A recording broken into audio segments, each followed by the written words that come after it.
Hello, hello. We're back to sliming, we're back to ranching. So I have decided, in between the past stream and this one, I was thinking about how I wanted to handle... Now, what I was talking about last week, I was contemplating whether or not to do any sort of farming or the like in between. Just getting basic resources and things like that. Oh yeah, I have a tangle slime on me, right.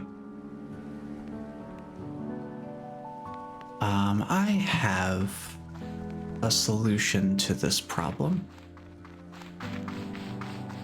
I guess it's not really a problem, more so a temporary inconvenience. I'm thinking...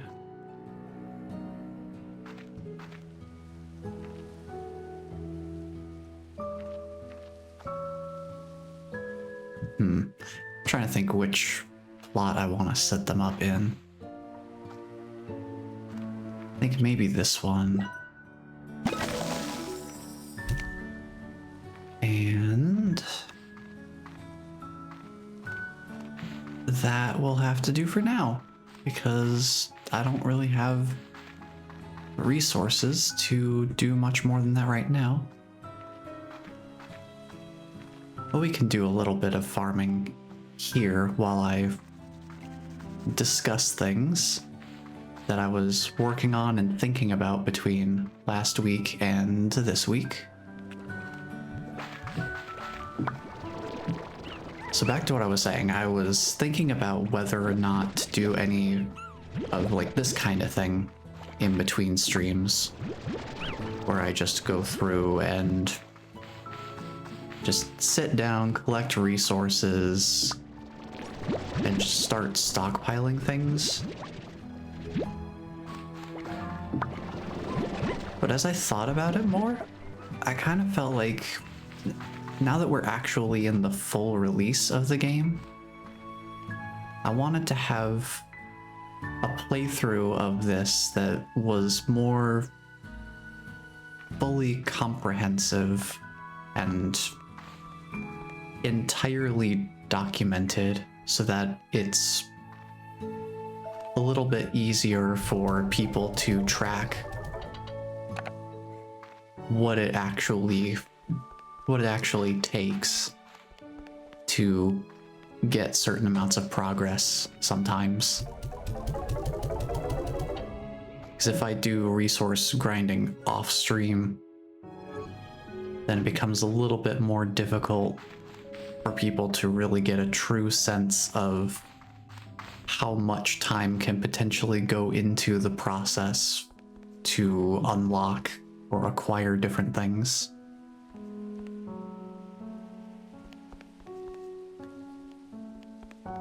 Speaking of acquisition, I need to go find me some chickens. So let's go do that real quick. Yeah, so I am officially dedicating myself to not doing any resource grinding or resource farming, any of that sort of stuff.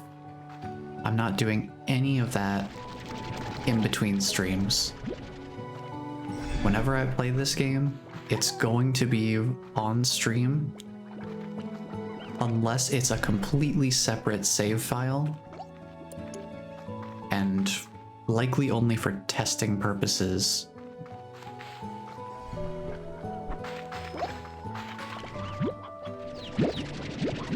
For things like being able to figure out which settings make my computer decide to have a little bit of trouble more than it usually would, just, you know, generally existing. Oh yes, this is exactly what I was hoping for. Oh yes, hold on. It is strange diamond time. We only got one, but that's better than none. And that's halfway to our first quantum drone. Awesome. I actually want to take a quick screenshot of where this is at. Just really zoom in here, I think.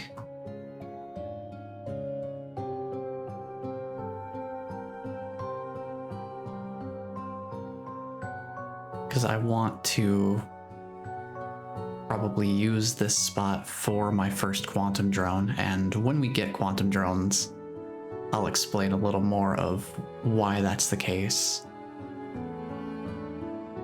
I'll just leave that there in the background for now. Very good though, very good stuff.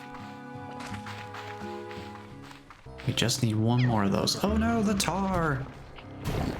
The tar! Here, I'm gonna switch over to Jellystone so I don't accidentally lose the strange diamond while I'm dealing with these guys. These guys need to go. Look how quickly that happened. A matter of a couple minutes and this place is completely overrun by tar. So they can be very dangerous.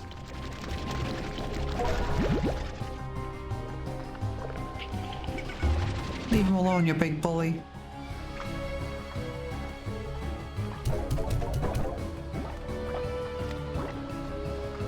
Yeah, these strange diamonds are going to be very important. And that was something I was going to discuss more as part of our main initial goals. But I think that ship has sailed a little bit. Yes, I will only be playing this save file. Oh, hi.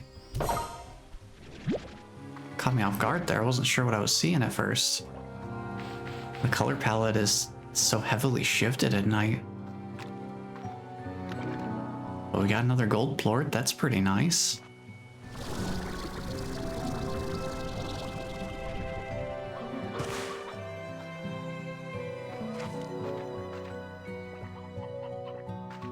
So I will only play this save file on stream. I will not be doing any resource farming or anything of that sort in between, because I want it to be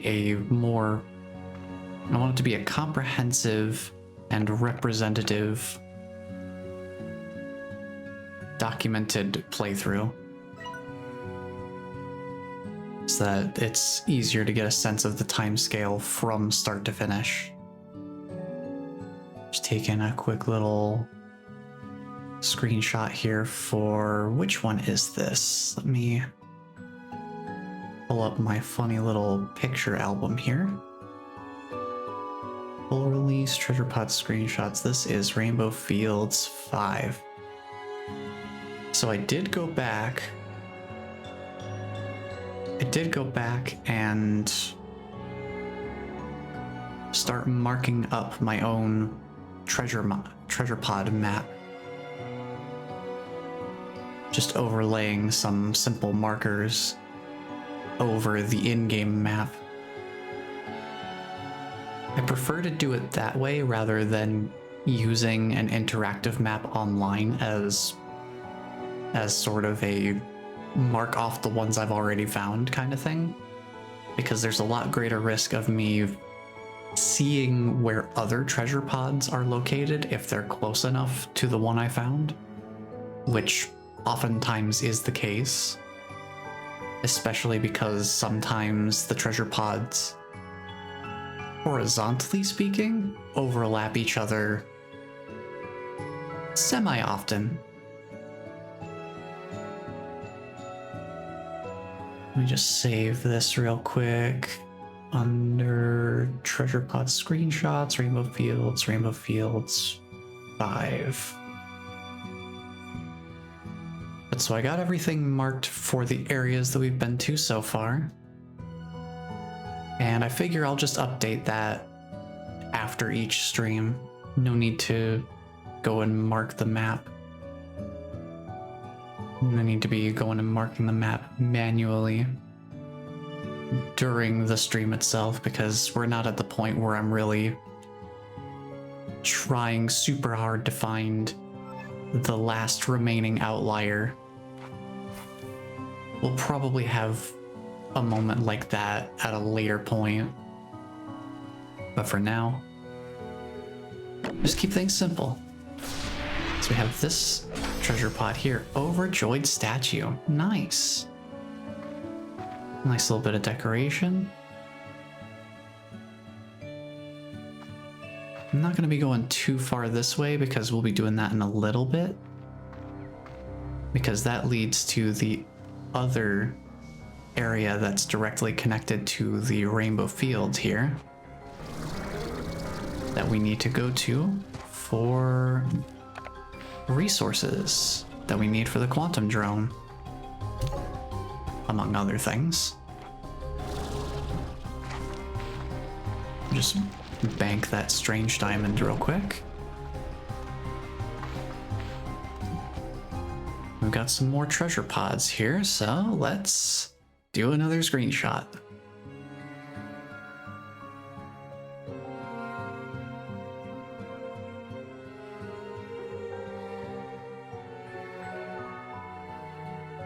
I love taking screenshots. Let's go. Now that I've got the folder open, this is a little quicker though. So it shouldn't be too bad. Large pink bonsai. Okay. It's cute looking. Now I believe, if my eyes did not deceive me, oh yeah, right, there's another one of these ghost drones out here. I don't know if I want to call them ghost drones or quantum ghosts. Whatever we want to call them, they are out here.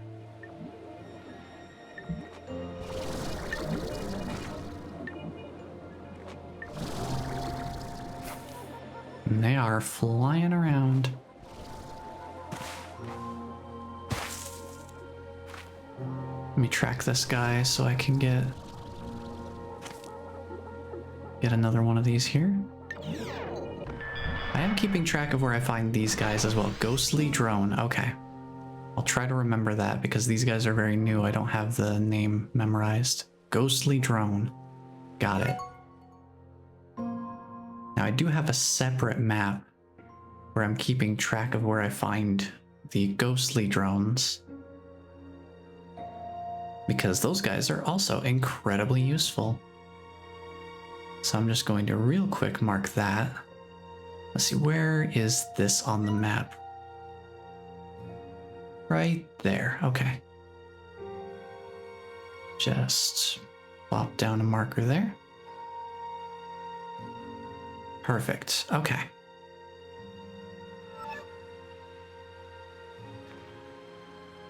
Because each of those modules that we get lets us build one additional quantum drone. And I'm going to want as many of them as I can possibly make, because they are very versatile, more so than they were in the first game. And as a result, immensely useful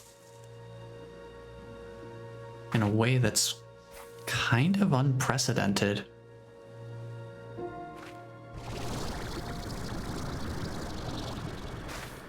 Let's get up here because I see another treasure pod.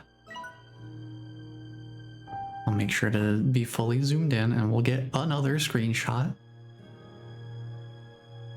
This is what I kind of meant by the overlapping issue. Because this one and the one we just found a couple minutes ago, they are very, very close to each other.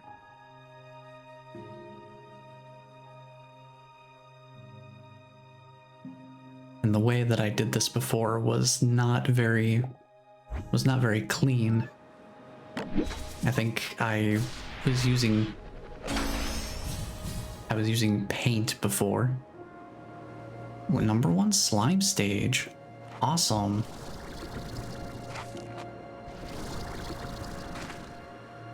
You know what else is awesome? This view. You can see so much from here. You can get a sense of the scale of the conservatory, which is always fun. You can see the Starlight Strand's midday tree from here. You can see some funny little walls in the distance. I wonder what those could be about. You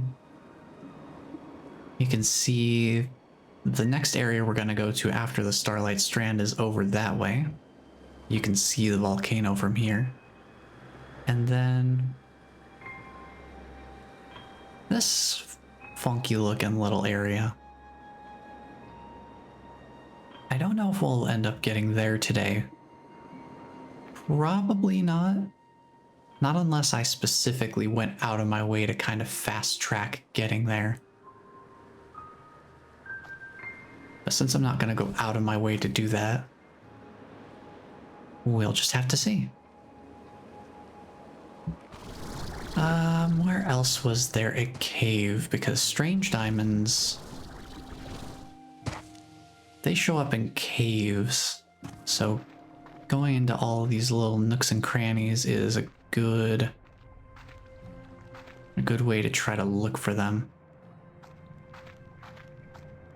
Now, if ever there was a candidate for those resource flags, strange diamonds would definitely be beneficial spots to mark. Anywhere you find one of those, make sure you keep track of where those are, because strange diamonds are kind of tricky to find sometimes.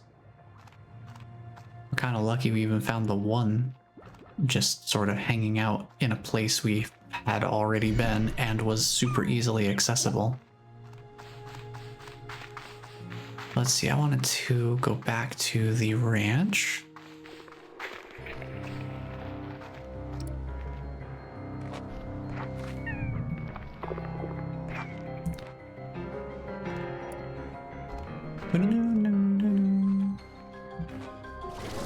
I figure I might as well look for other treasure pods along the way. Just because. Because I don't remember where they all are.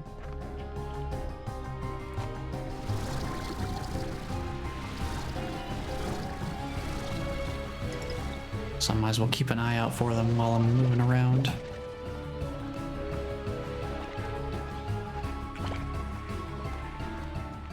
Oh yeah, that guy. Gotta do something about that Phosphor Gordo at some point.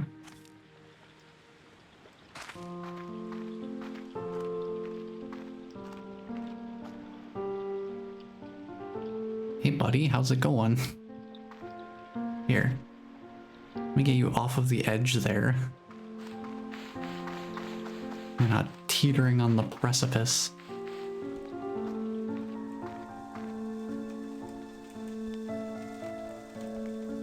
Man, I'm so used to having a setup here for the refinery link. Having to go all the way downstairs to put stuff in the refinery is weird.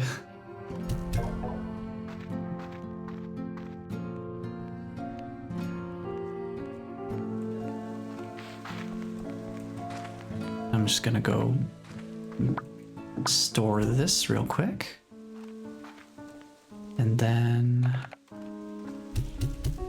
fire these guys out so that I can reorganize where they're positioned in the inventory. I'm gonna sell this next batch of plorts just because I need a little bit more money to make sure that that tangle slime is generally taken care of.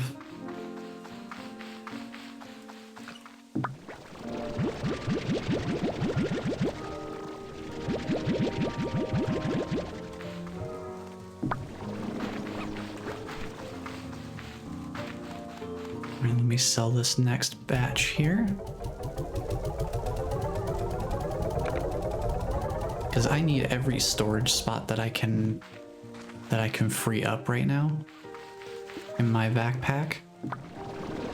So I don't want to be carrying a single Tangle Slime around, one, not doing anything, but two, also taking up an inventory slot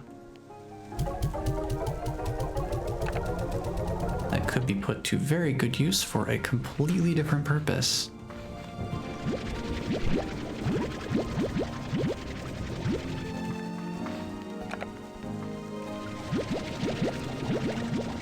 I think investing in a storage slot capacity upgrade would also probably be a capital idea. Let's get 10 into each of these.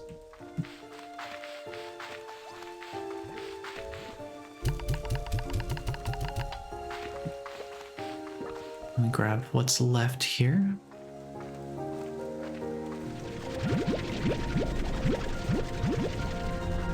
And 9 is close enough. We'll just start feeding from the opposite direction. Oh, well, never mind. That one has 13, so we just distribute the last 9 evenly across the other 3. And it's all perfectly balanced. Well, the balance is about to be disrupted because there are more crops. Well, how about...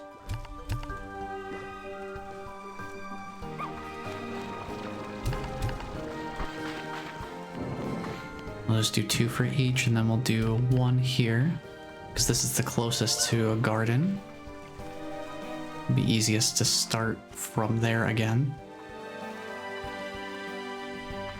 I mean, just that one little bit of cleanup there, we're already back to 1,500 new bucks, which is pretty good. And here's what I'm thinking. Tangle slimes are kind of an interesting slime type. For one reason in particular. Let's set up a coop here. I know I'm doing the thing I said I would not do, but this is a temporary measure. I'm gonna set up some chickens in here. I wonder if that rooster's still around. Let me get the high walls and the air net and the music box to start with. Make sure that this guy is as easily satiated as possible because these guys are carnivorous. And that does present a bit of a challenge.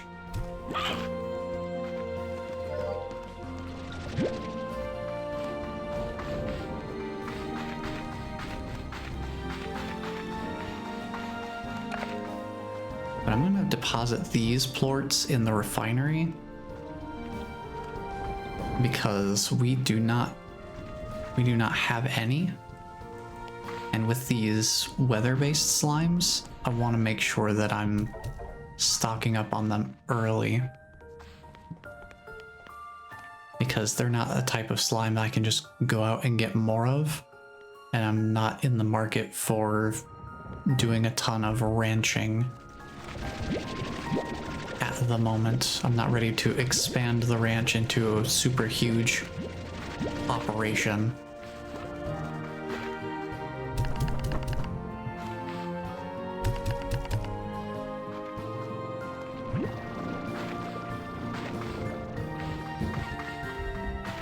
Let's see, this should balance out. Well, it would if this hadn't already done feeding. I do still need more money for upgrades to the coop. I think the corral itself should be fine for now.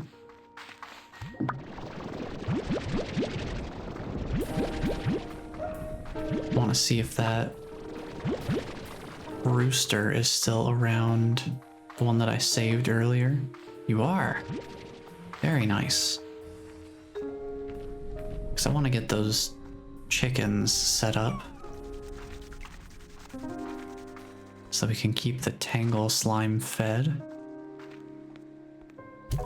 Sell these so we can get some upgrades. The other nice thing about storing the plorts instead of selling all of them right away is it gives the market price a little bit of a chance to reset in value instead of me just constantly tanking the price via oversaturation of the market.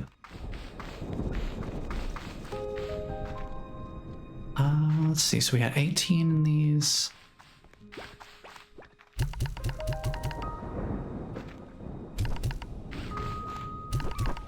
So we can do 2 for each of these and then 1 for the last. I don't know how much it really matters that I keep them all as even as possible. I feel like it's just easier for me personally to have a pretty even sense of how much food all of the corrals have, since they'll all distribute at about the same rate. Yeah, so we just leave these guys to be set up.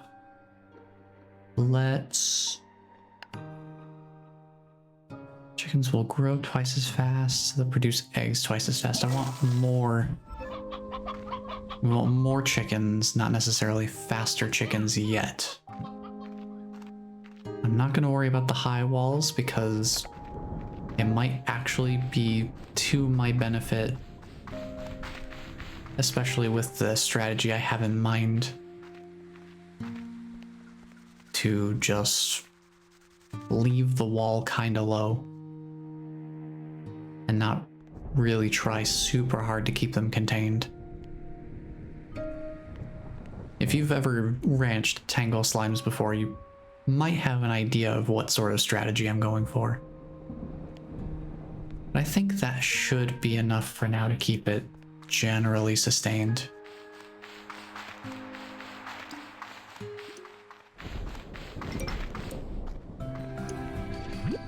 While I'm thinking of it as well,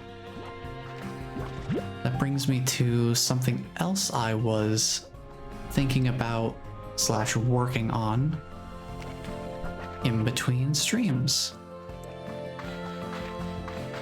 I noticed that when I play this game, I get very talkative and very in-depth about different aspects of the gameplay and the mechanics and all that sort of stuff. So I thought, oh, look, slime stacking. It's not a behavior I get to see very often from the slimes. Heck yeah, you go, guys.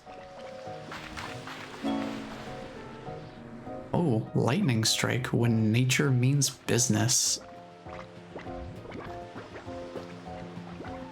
I mean, that is important for certain decorations, I think. Because wherever lightning strikes the ground, it does create a weather-based resource. For the slime science.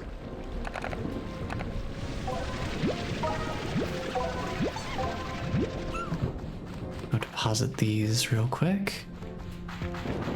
Because I do want to head back to Starlight Strand. We've got some more business to take care of here.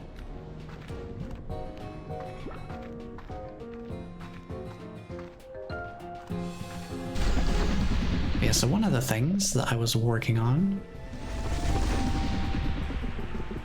was I notice that I get very talkative about getting in depth with things with this game. So I thought it might be interesting for me to actually go out of my way to make a guide or multiple guides for this game. So I've spent a few days so far just kind of cooking up a rough draft of an initial guide idea.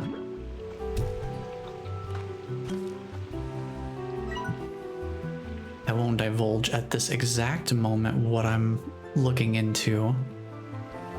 I have enough of a map here, I can take a screenshot of this.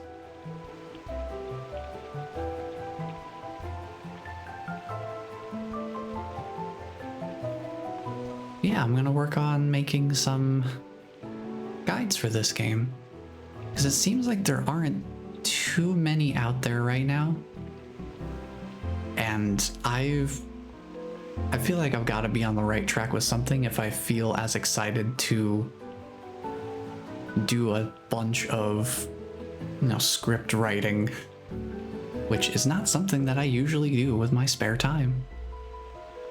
I feel like that's probably a good sign that I'm onto something that at the very least will be a fun project for me to work on, and hopefully provide decent benefit to everybody else who is interested.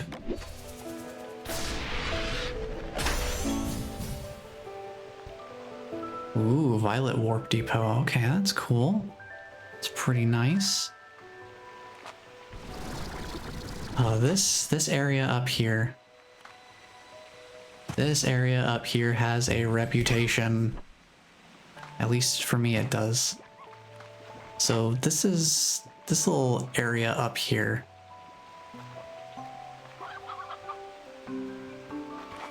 There are a handful of chicken nests around here. And one thing that was always really funny to me was when I first played this in the early access. I went up there and you know, there were a good number of chickens, nothing too crazy. But then as I kept going, like as I came back, I noticed that there were a bunch of chickens kind of spilling over the ledge here. Like there were just a bunch of chickens on this little pathway here. And so I was like, okay, what's going on up here? I came up here and this place was flooded with chickens. It's like carpeted with chickens. And so at that point I was like, I'm really curious. I just want to see how...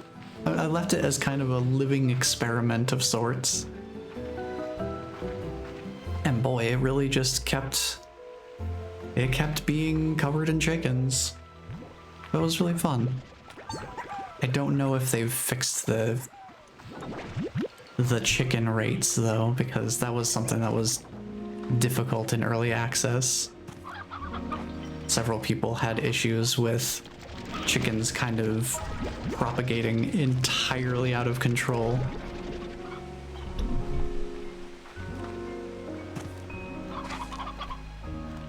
But they definitely seem to be more reasonable here.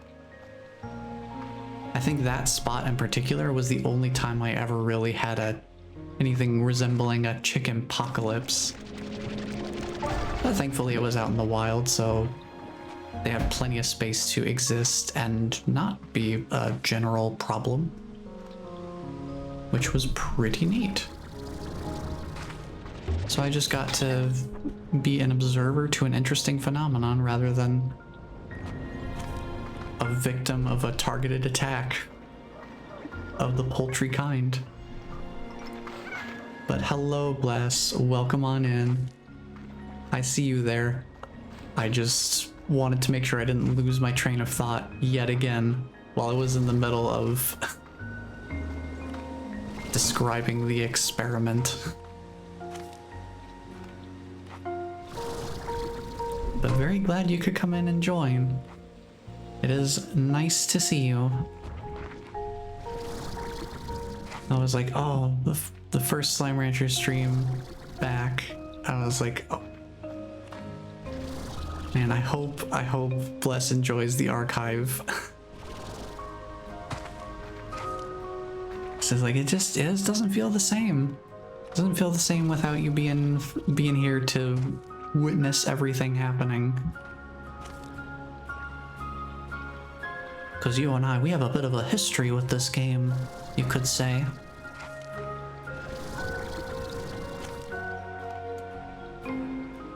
They did tone down the chickens quite a bit. That's fair. It makes sense. I might be more willing to have chickens on the ranch again, if that's the case.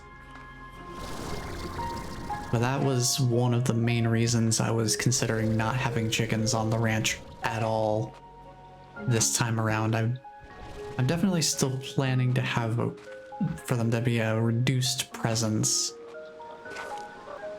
just because the upkeep it can be quite intensive at times, we'll say that much.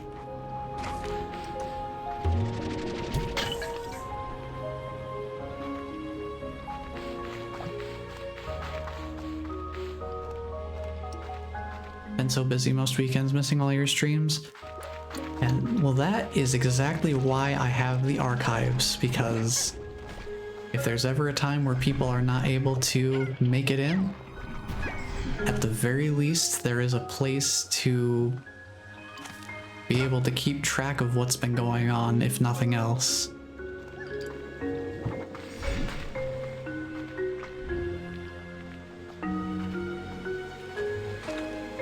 And that sort of thing is exactly why I started making the effort to just have the raw, basically unedited archives.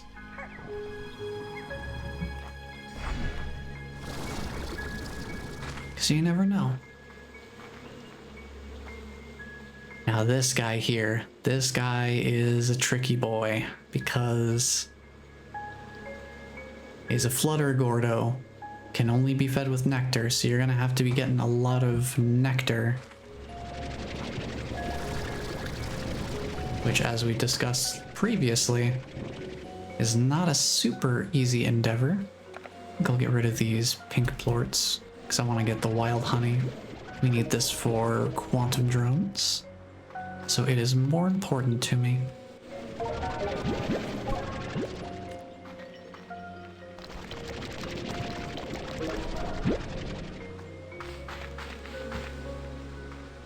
Yes, I don't know if there was anything else I was going to say about the whole chicken thing.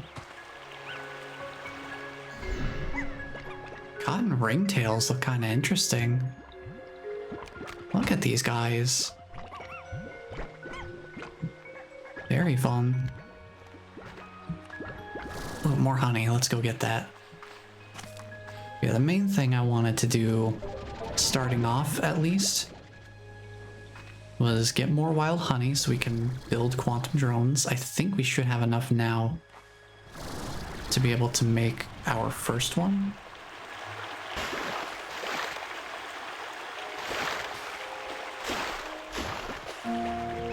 But of course we will need more for future quantum drones, so I might as well grab what I can while I'm here. But I also want to make more of a concerted effort to grab the map nodes.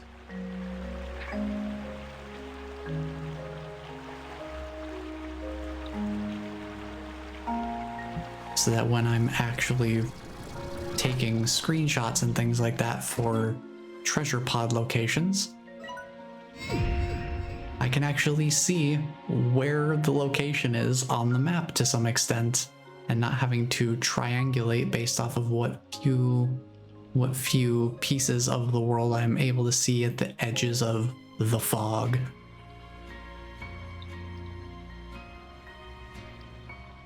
So we're just doing a little bit more foundational work.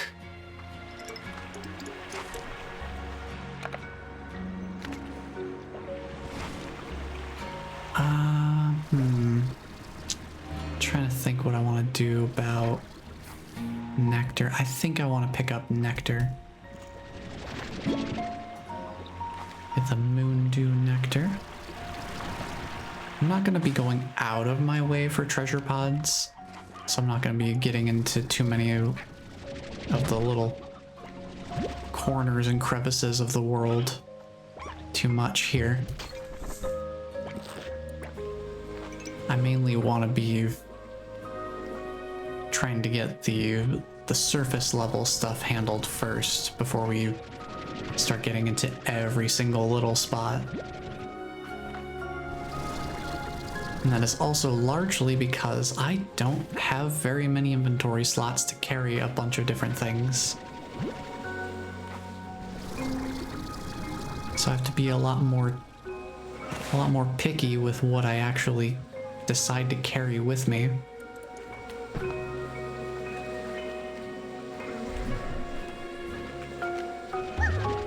Because I also don't really have the other thing that would be useful in this scenario, which is refinery links. Refinery links would be very nice to set up. I do miss having my refinery setups so that I can just have interim checkpoints in all of the different areas of the map to just occasionally drop off my slime science resources. Really helps reduce the whole issue of not having space in my inventory.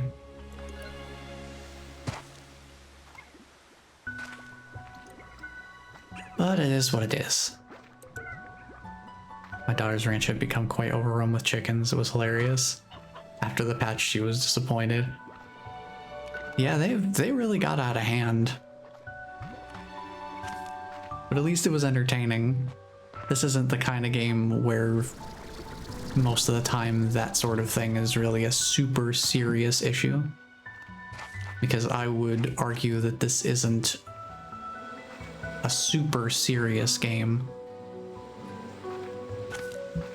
Having the cozy environment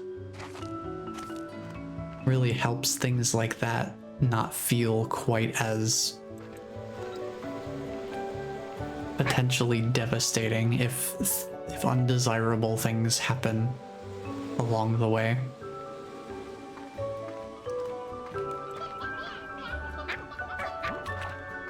Ooh, there's some more honey. Let's grab that.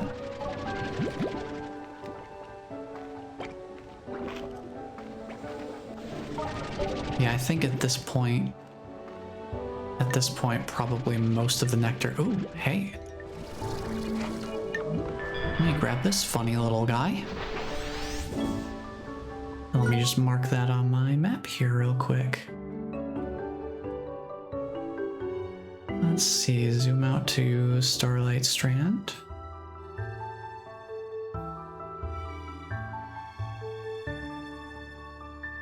And we'll just set a little marker. I think that's the midday tree on the map.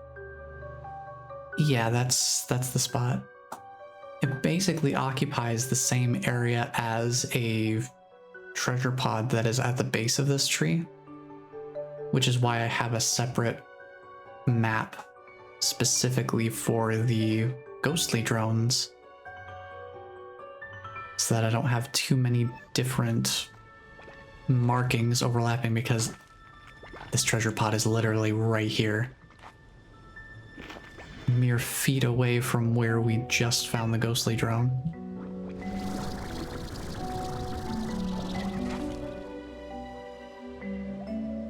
So that's why that's why I have them on separate maps. Let's see, 8 Moondew Nectar is not too bad. If there's one thing that's nice about the Moondew Nectar requirement for the Flutter Gordo, at least you can guarantee you're always feeding the Gordo its favorite food, because that's literally the only food it will eat. So you don't have to worry about it being additionally picky beyond however picky it already is to only eat one thing. Although I suppose in a case like this, it's not necessarily that it's picky per se. I'd say more so, I don't know, evolutionarily singular, maybe? Oh, there's a pink slime door. This is the type of situation that I would actually want to have another inventory slot, but for now, we'll just dump all of this ore in the corner.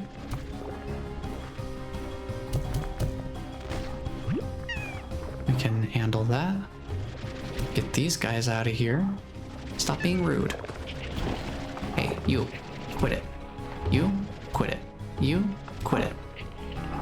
Get out of here. You, quit it. You, quit it. You, quit it. Get him out of here.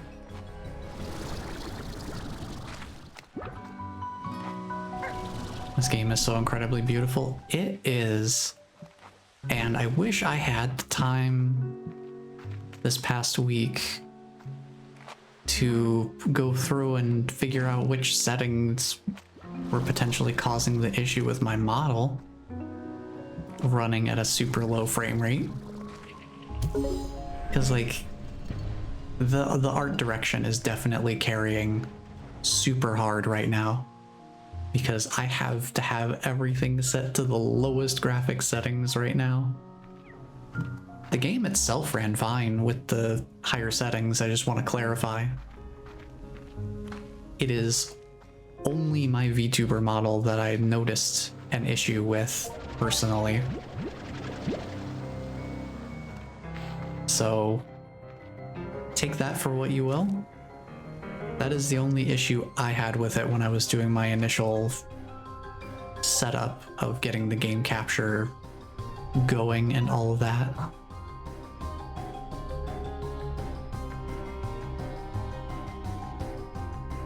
Let me take a little screenshot of this real quick, because I've learned from my early access playthrough to start marking these things right away. We take screenshots and we don't lose track of the ones we've already gotten.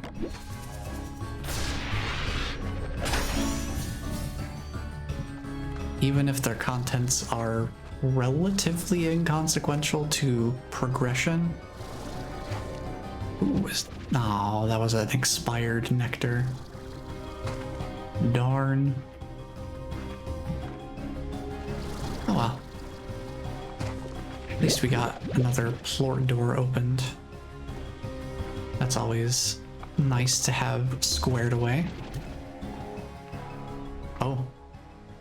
I guess he no longer exists.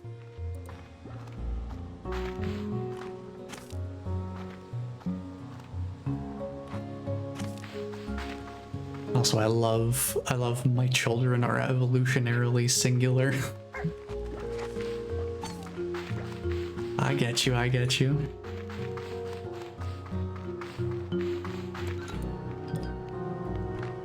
Yeah, sometimes it's just like you only want to eat the one thing, and nothing else is gonna cut it. Flutter slimes, at the very least, have the excuse of it's literally the only thing they can consume for sustenance.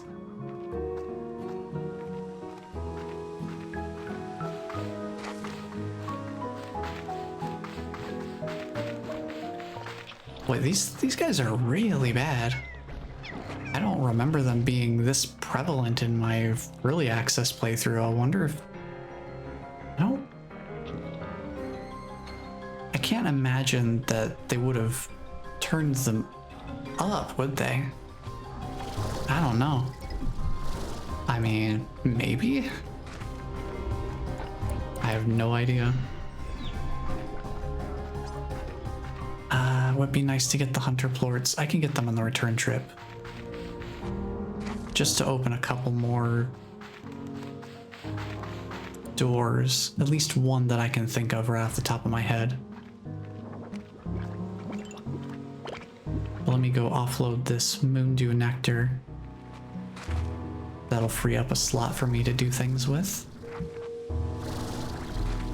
Also, hello Ninja, welcome on in. I did indeed basically blast him right out of the fabric of reality.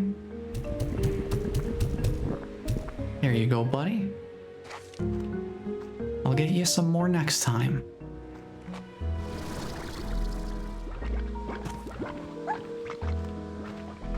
But I think that basically concludes my business here. Let's see if we can find any hunter ports. I just need a couple of these, I think. I know where one of the doors is right off the top of my head. I don't know about the other one because I think there were a couple of them. One of them's right here. Where's the statue? Where is that statue? I think it's actually above here, if I remember correctly. There you are. That opens up this door down here. Treasure pod. Nice deal. We're taking another screenshot, baby.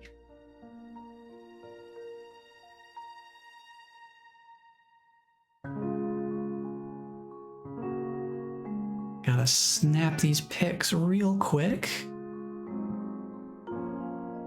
We can keep track of them as we go along. Because there are 32 in the Starlight Strand.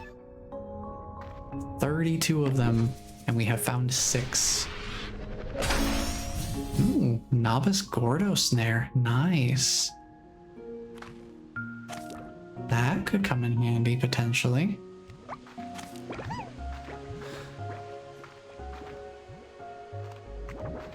TARS definitely felt quite similarly prevalent in my early access playthrough. That's fair. I don't know why it would be the case that I didn't notice it very much. Maybe it's because I was going in and out of specific areas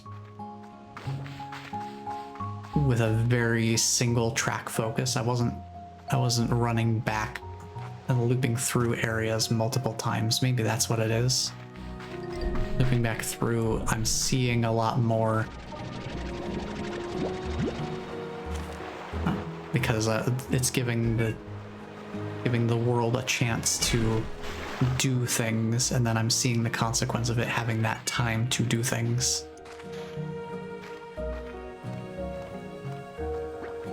I'm getting some rare sit down and game time. I have pneumonia and a torn neck muscle. Oh no. Bless. I hope you feel better soon. That's quite a combination to have. Dang. In between naps, I've been enjoying Stardew Valley updates. Yeah, get yourself some healing for sure. Enjoy that Stardew Valley.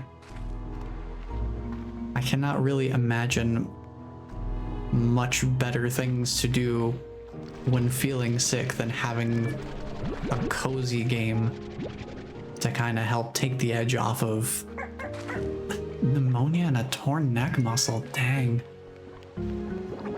I hope you feel better soon. Neither of those is very good. I can at least attest to the pneumonia not being fun, so hope you feel better soon.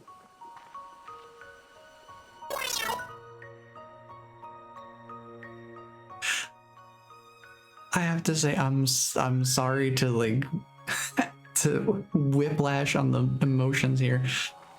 I'm hearing my cat meowing outside the door and also hearing the task meow at the same time. It's a lot.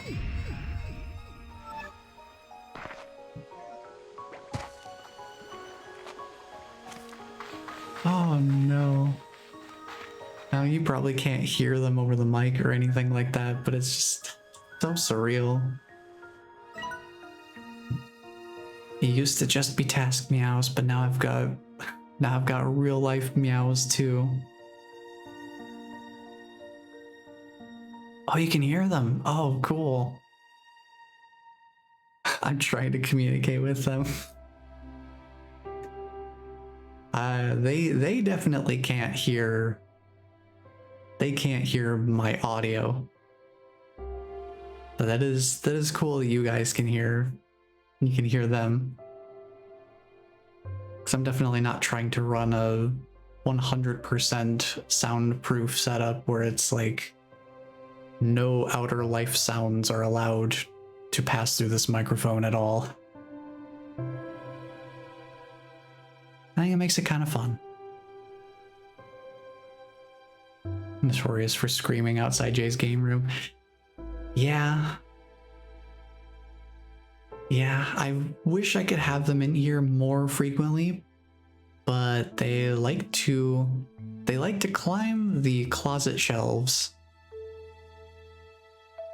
And we can't have them doing that because they'll get stuck. And we've already had to get them out once, and I do not want to have to do that again because it was not a fun experience for anybody. So basically, if I have them in here, I have to keep an eye on them so that they don't get themselves into trouble in here. The one that's making the meows is Livy, by the way. They're pretty good about being in the office and behaving. They don't really cause much trouble.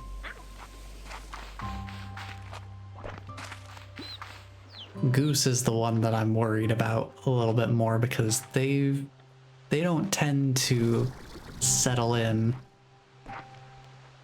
They're the kind that are going to be constantly moving around and doing things.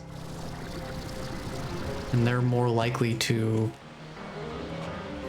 dig into every nook and cranny of the entire office. So, Libby, we can have in the office and feel relatively confident that nothing crazy is gonna happen. Introducing both of them at the same time to this room is maximum difficulty, or maximum unpredictability at minimum.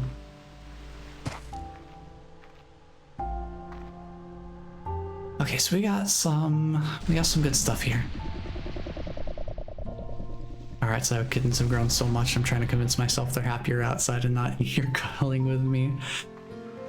I imagine that's gotta be a pretty tough self-sell. To be like, no, they gotta leave the cats outside. That's where they've always been, that's where they should be.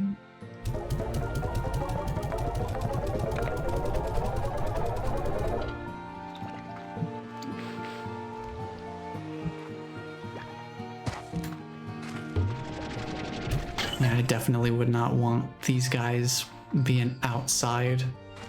There's too many other outdoor animals, both domestic and non-domestic. I wouldn't feel confident in it. Plus, I do have the experience of the family cat being an indoor-outdoor cat, and one day just never seeing them again. So that was kind of like, yeah, I don't think I want to do that with any of my pets in the future. They're gonna be indoors so that at least I know what's going on with them and I don't have to guess.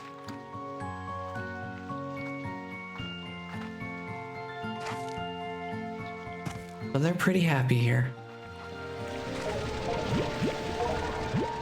They do get a little bit audibly cranky whenever I'm in the office and I'm, doing something like streaming and I can't really keep an eye on them, so I can't really let them in either.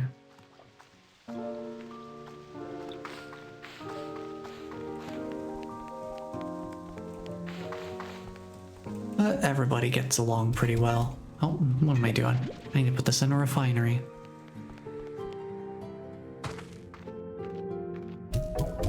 I was hanging on to these phosphor plorts for something. I think plort doors, but I don't know.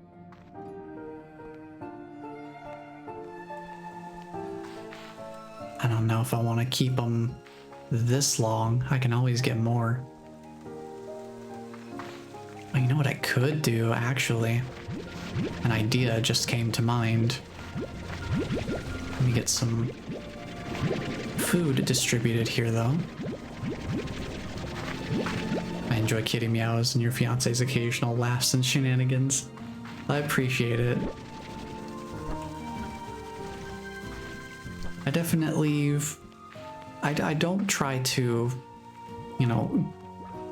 I don't try to completely eliminate those things.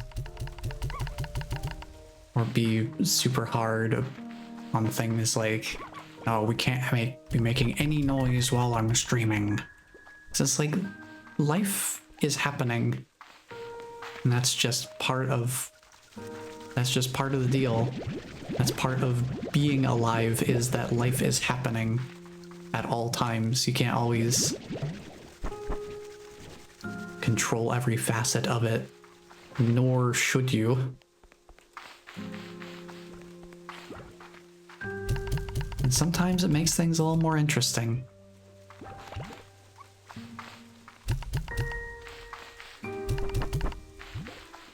I'm gonna have to listen back to the... I'm gonna have to listen back to the archive here and see how audible the meows are. Because I don't think I've actually heard them in the archives before. It's a new opportunity for me.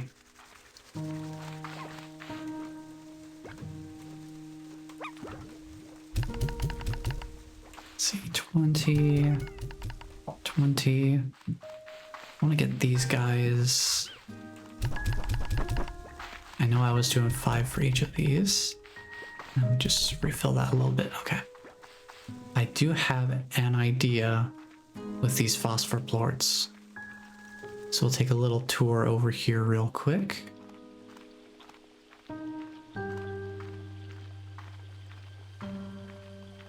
Yeah, I need to... Let me do this real quick. Let me get... Can I afford the solar shield? No, I can't. Here was my idea. Tangle slime, you have this. We have phosphor tangle largo. I'm gonna need to get them... some solar shielding before it becomes daytime. Let me just grab these. And then...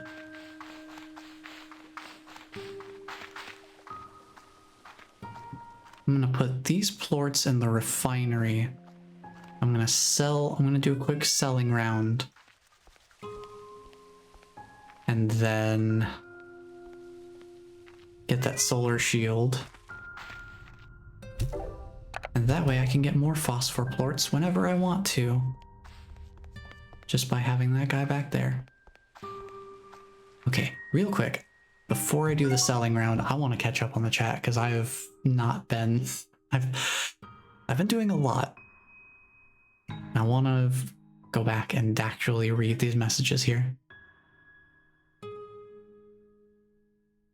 And woke me up by throwing my necklaces onto the ground one by one this morning. Oh man, yeah. Yeah, I've had a couple of mornings where I've woken up to noises. So, part of the cat experience, I suppose. I know I can keep them safer inside, but they were born barn kitties to be barn kitties. Yeah, that is how it is sometimes. They are if they're raised in the way that they're, you know, self-capable to that sort of greater extent, then like they're built for it. They totally can survive out just like hunting their own food and stuff like that if you've got the right surroundings. Watched a guy streaming early into Twitch and he yelled at his partner for doing dishes. Couldn't watch him after that. Yeah, I don't blame you. Just like there's no reason to get that upset with people over something that trivial.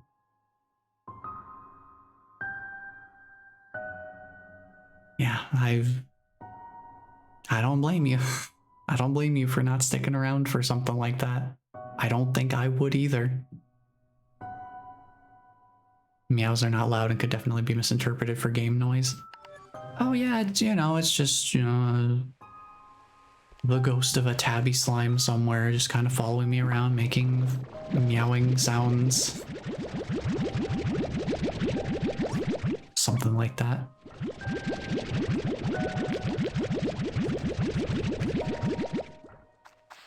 Totally not anything else.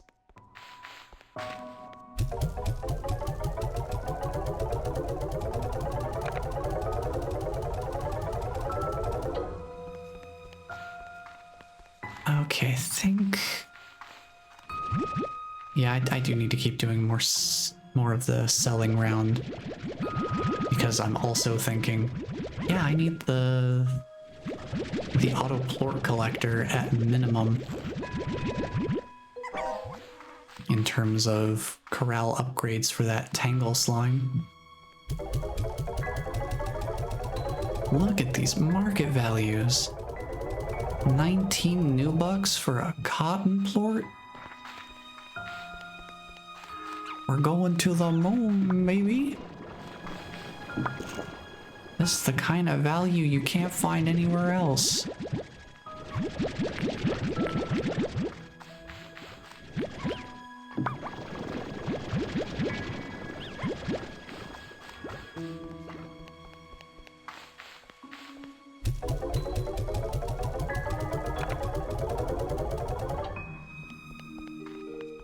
Now, if I also manage to have enough money after this whole process, I might consider getting a second ranch expansion as well.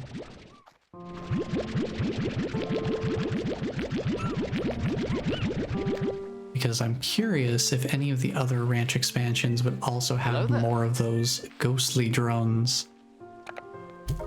So that we can have even more potentially have more of those modules set up for quantum drone acquisition. Hello, Toon. Welcome on in. How you been? Hey, oh. No one told me to duck. Whoa.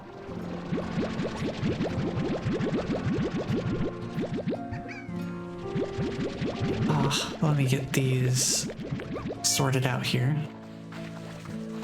Been busy? Yeah, sometimes life is like that. I have been kind of busy this week as well in terms of work. It's been an interesting one. Thank you, Ninja. Appreciate it. Also kind of interesting to have someone other than you throwing a duck at me, and also while I'm actually visible on screen and not during my time where I'm invisible. It's a very novel experience.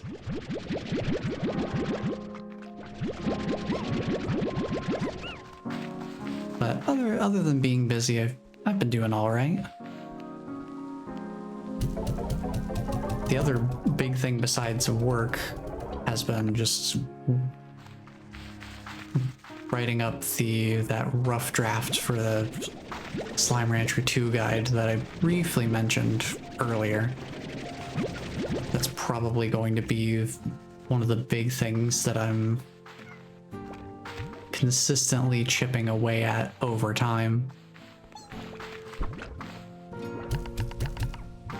Because it's the kind of guide, I will say this much, it's the kind of guide that I'm going to need to basically have access to every location in the game to properly make the whole thing.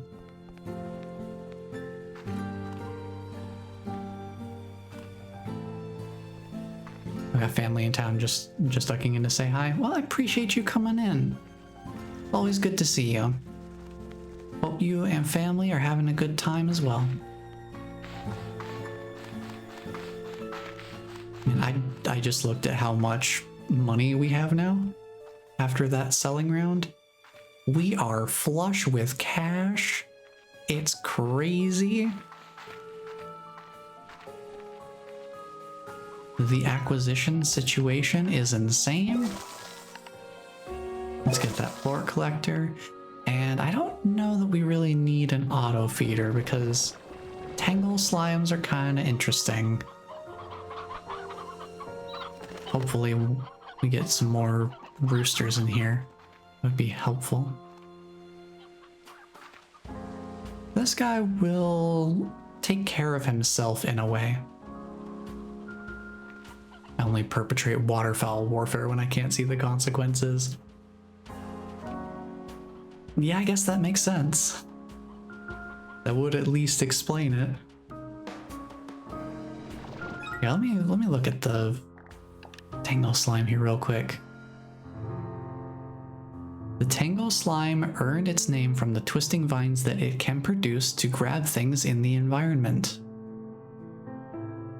Tangle Slimes tunnel their vines underground to snatch food and plorts from outside of their corrals. But if well fed, beneficial buds will occasionally grow among their vines.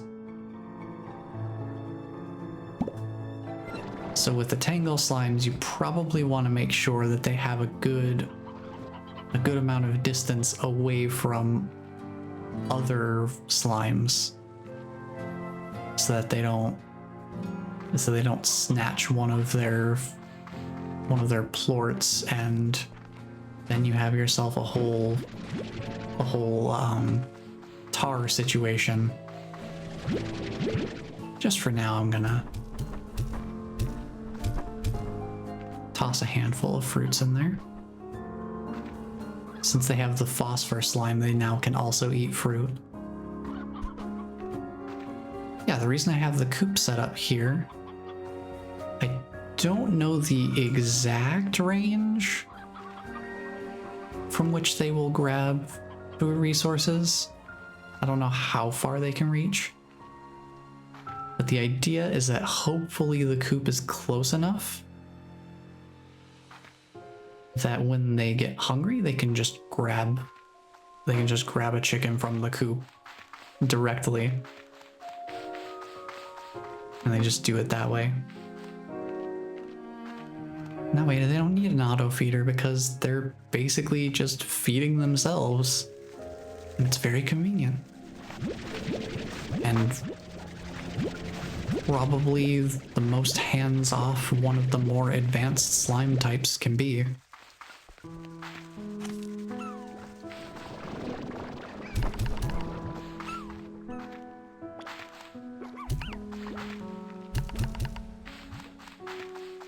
Alright, this works out pretty well for distribution.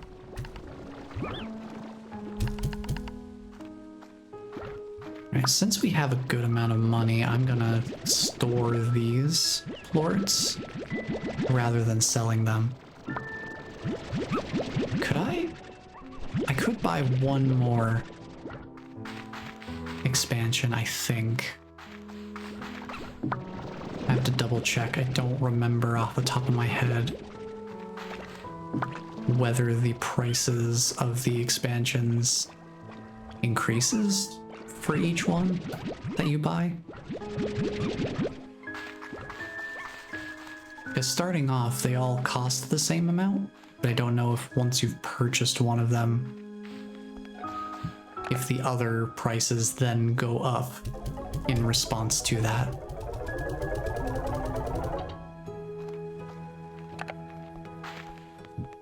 Guess we'll find out soon enough.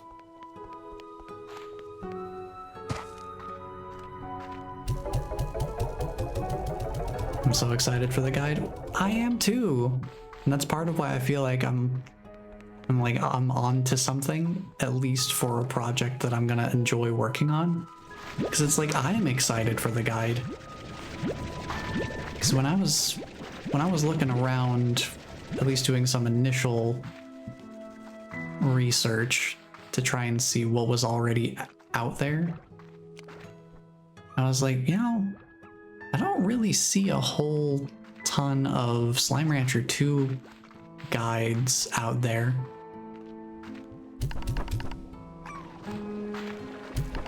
So I was like, you know what? I could probably make something. I like this game and generally understand it pretty well, I would say. And I certainly enjoy talking about it. So even if there is something I don't know, it's the type of thing where it's like, it's going to be fun for me to find out and learn the things that I don't know. So like that really encourages me to just keep chipping away at it. But like I said, it is something that's going to require me to have access to every area in the game to fully complete it. So it is going to be more of a long-term type of project. I don't know if I would do anything shorter in the interim because what I'm working on feels pretty foundational in a certain way. Like the information that's in it will be very valuable when discussing more conceptual things in other guides that I would make. Let's see. Oh, no, it's... This expansion is the same price. But check it out, we have access to the den. In my early access playthrough, this is where I kept my phosphor largos, was right here. In its own nifty little corral.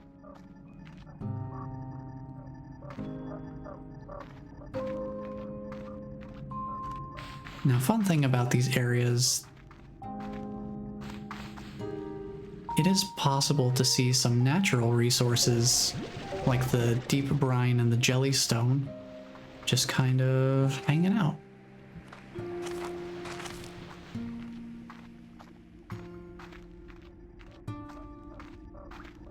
This game has some of the best sound design. Every sound effect is satisfying in some way, like plorts clattering together. They really do such an excellent job with having the sounds of things, just the sounds really enhance the cozy vibes. Oh, hello. Hello, treasure pod number 2 of 3 for the conservatory. Just take a funny little screenshot of that. This gets saved under conservatory.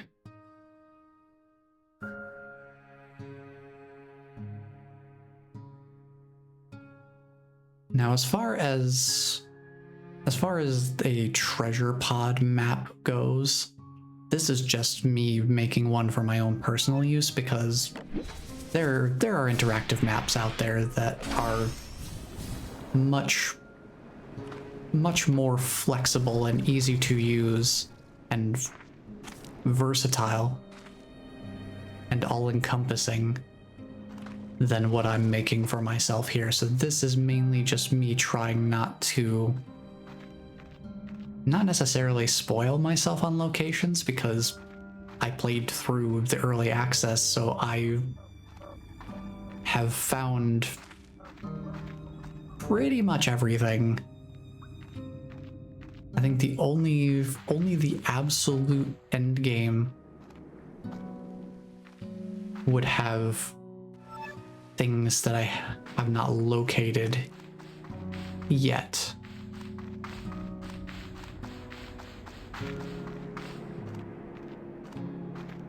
So it's not necessarily for spoilers' sake in the same way of, oh, I don't want to know where they are at all. It's, I don't remember where they are, and I think it's more fun that way. It's more fun for me to not remember exactly where every single one of them is, and to try and test my memory. Oh, it's not like the map I'm making would be used in any specific guides or anything like that, because there are better resources in that regard, for sure.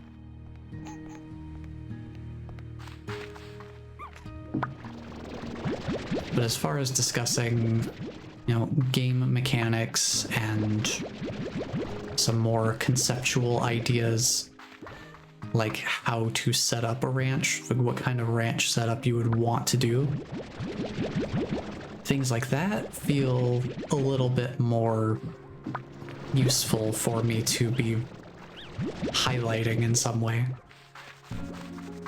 and making guides for. It's the stuff that's a little bit less concrete. Well, that slot's full. Let me start filling up the next one. Now there is a reason I'm storing up these cotton plorts, but we'll get to that. We will get to that. It does have to do with the quantum drones, though. I will say that much. There's a lot to it. Expansions and slimes and treasures, and like you've mentioned, simply the behaviors of each slime alone. Oh yeah, absolutely. There are at least a handful of things I could make a guide for. When I was initially thinking about it, my main reservation was, you know, it happens a lot that there are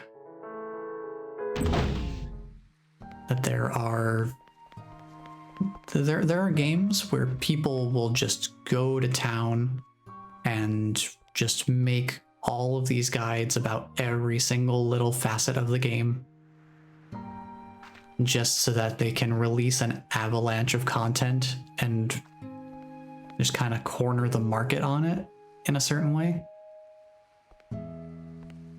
Or even if they're not specifically all in on a specific game, they'll make the guides up front to capitalize on the initial the initial release interest, and then try to convert that into having people watch all of their guides for all of the games that they would do guides for moving forward. I just remembered we got a new expansion. I don't remember.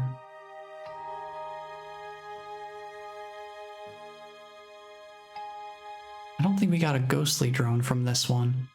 We might have to get the secondary expansion to this. Maybe the ghostly drone's over here, because this one is just a single expansion. There's not a secondary one to go to continue going further along. And then I would assume, yeah, the third, another one would probably be up here, if I had to guess. But I also didn't explore this super thoroughly, so who knows? The ghostly drones are brand new to me, so there's still a bit of an unknown factor.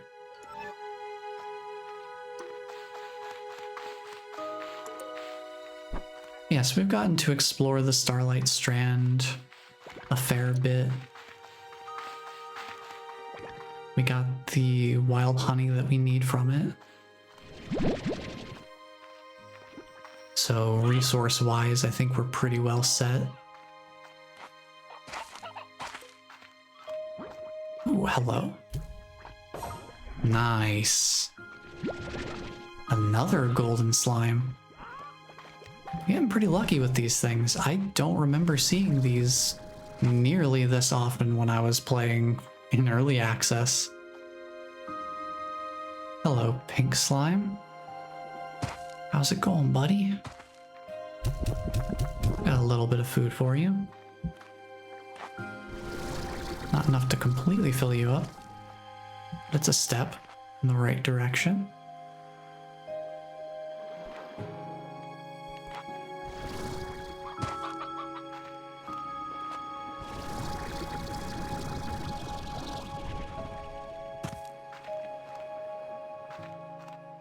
Just kind of taking a look around as we move along here. But the reason I came up here is we have another funny little switch. Because we are going to our second new area.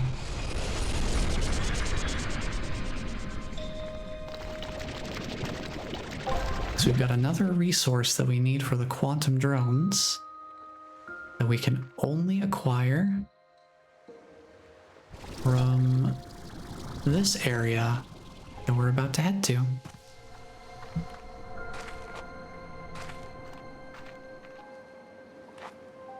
Gonna real quick grab this treasure pod because I know it's here. Might as well. Super quick, super easy. Or about as super quick, super easy as finding it, taking a screenshot, saving the screenshot, and then grabbing it can be. What do we got? Emerald cypress cluster. We can plant some trees. How lovely. Okay. New area. Let's check it out. Welcome to the Ember Valley.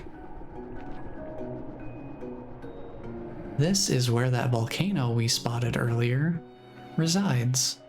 Just over there.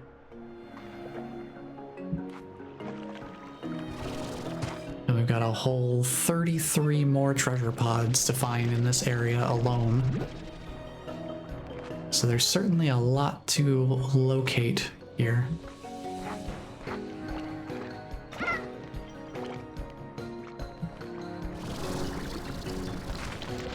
Grab some radiant ore while we're here.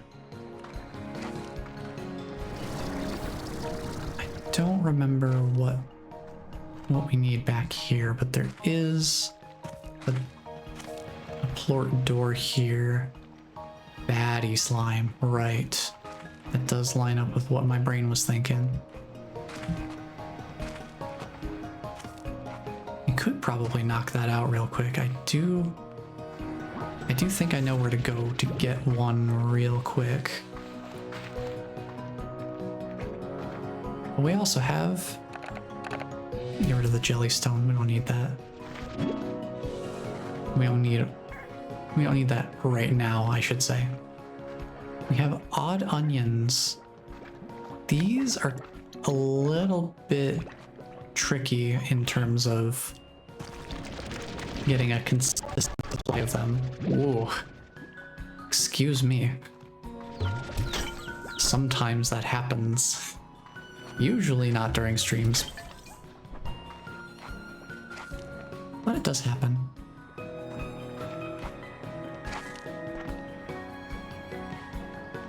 Yeah, the odd onions are kind of a difficult one in terms of consistency. Hello, baddie slime. Give me that plort, thank you very much. I'm just gonna go toss that in right now.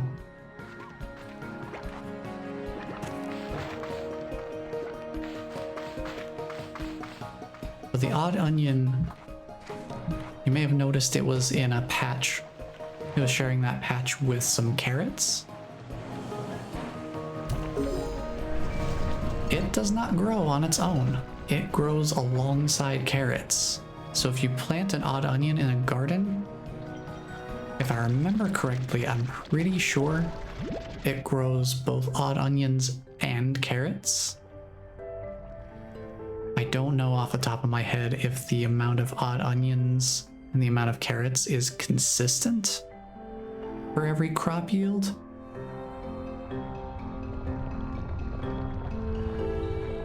But that does make gardening a little bit more complex with them. Now I'm gonna have to take a screenshot here that really just does not have much context. But thankfully we have the teleporter there as a visual marker. I do have to make a new folder for this though, because we are now in the Ember Valley.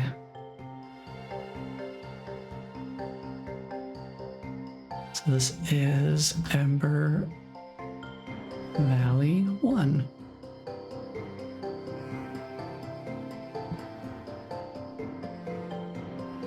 Get that saved. Okay. Good stuff. I would like to find the map node as soon as possible. Ooh, storage cell, nice. That is a very good one to acquire early. I'm glad I went out of my way to do that. Because once we're at a point where we're really just focusing on raking in resources, those storage modules are going to be very handy to have. So then we don't have to go out of our way to go get them because we'll already have them. Now there's kind of two ways to go here. The way that I was starting to go off in that direction leads to some connected cave systems. But we're gonna go this way for multiple reasons. First things first. We've got a map node here, and I definitely want this. Yeah, clear that fog away. Get a little bit more visibility here, which is very nice to have. Ooh, a little bit of loading stutter there. Also find heartbeats here.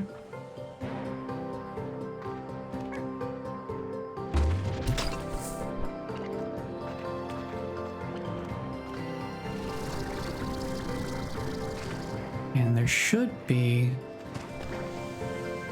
a new area resource here too, if we can find a node of it.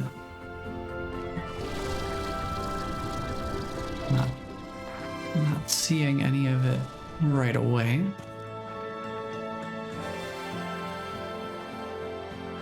Yeah, so you got this nice little open field area here with some water geysers. Could help you get some good extra height. Yikes, can't reach that.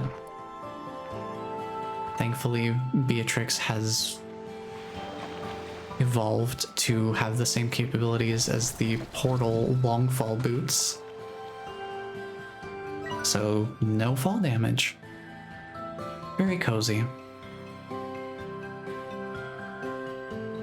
Grab a screenshot here because we found another treasure pod. Now there is one treasure pod I am going to go out of my way to get as we're getting the resource that we need from this area. And Bless, if you're still here, I think you will have an idea of exactly which one I'm thinking about. I know it's been a long time since we did our first treasure pod track down, all the way back when this game first came out in early access. But I'm going to be grabbing that treasure pod. We need this. This is the resource we need, lava dust. think we need 15 of it like we needed 15 of the wild honey. What's this button do? Well, you're gonna find out. Pump it up, kitty. You're gonna find out what it does right now. Pump it up, kitty cat. Where you at? There you go. There it goes. Off on the floor, doing a herring. You found the button. Kitty go, kitty go, kitty go. You just ride, kitty ride, kitty ride, kitty roll. There it goes. Excuse me, Betty Pump Slime. it up, kitty. Oh, this is the other one. This is Primordi Oil. All the kid taste movies. That's the other resource I was talking about. Like Ruben, you gotta do something. Go, kitty go, kitty go. You just ride, kitty ride. I don't know what I want to do with that. I can find more of this. I'm gonna leave it alone.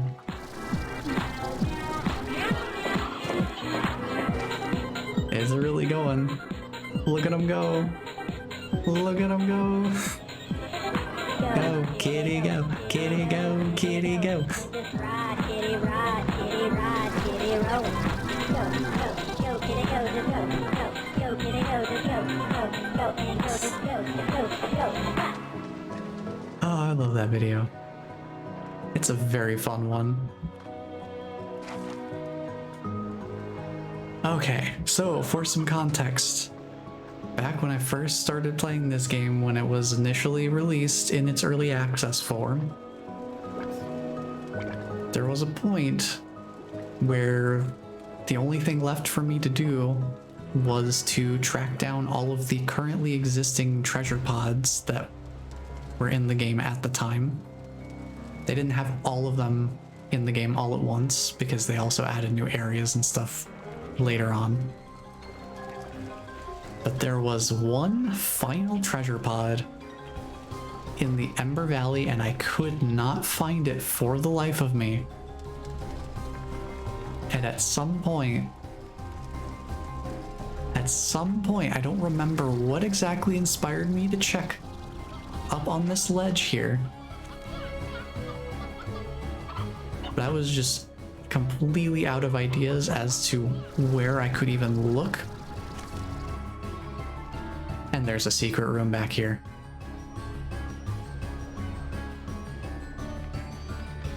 This room caused me so much trouble because I was losing my mind trying to find this place.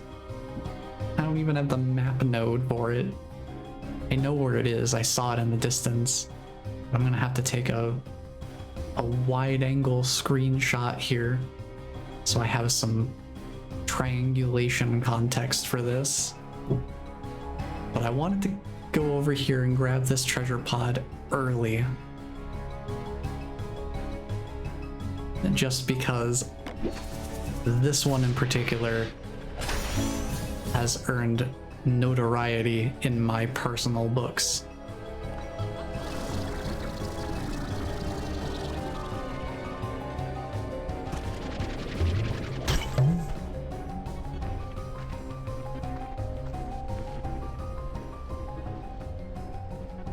That treasure pod.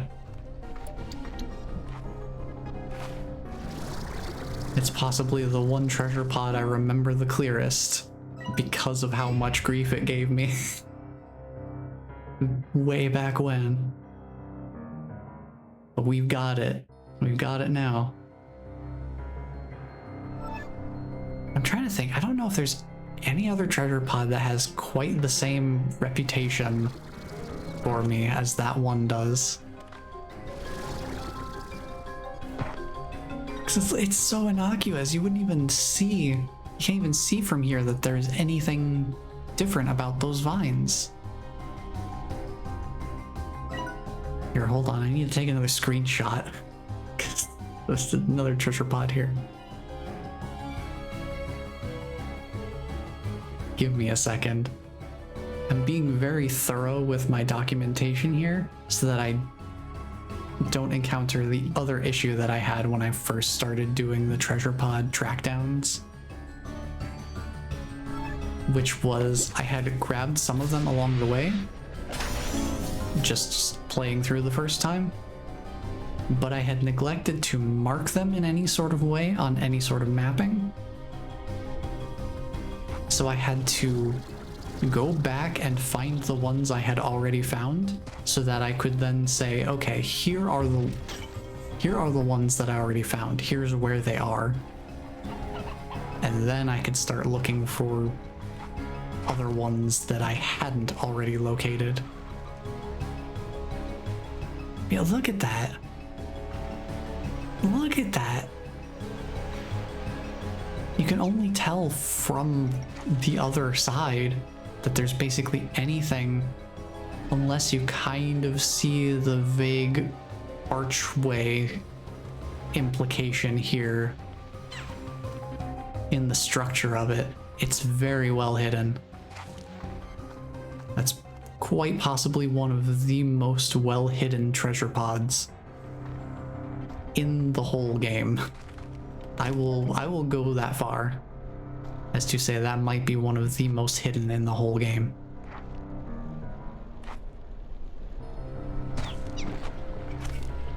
Let's see, I want these. I need lava dust. So this solid stuff, this is safe to stand on.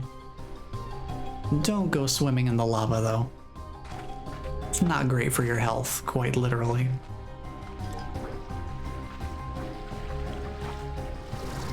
I would personally advise against doing such.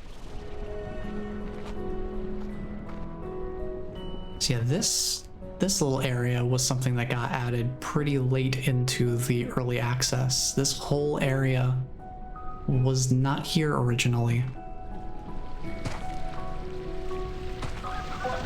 Makes for a great spot to get some lava dust though. And some fire slimes if you're into that.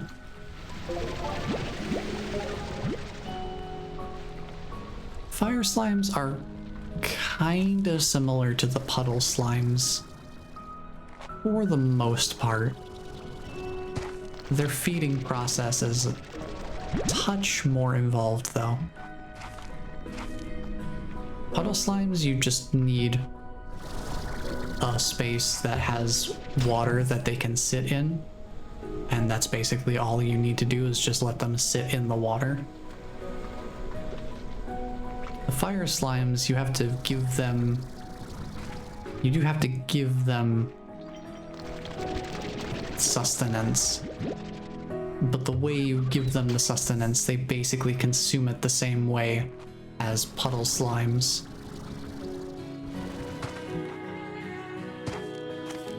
Where you have to build an incinerator for them. You build an incinerator and then you can make an ash trough upgrade, which basically gives them a little pool of ashes to sit in.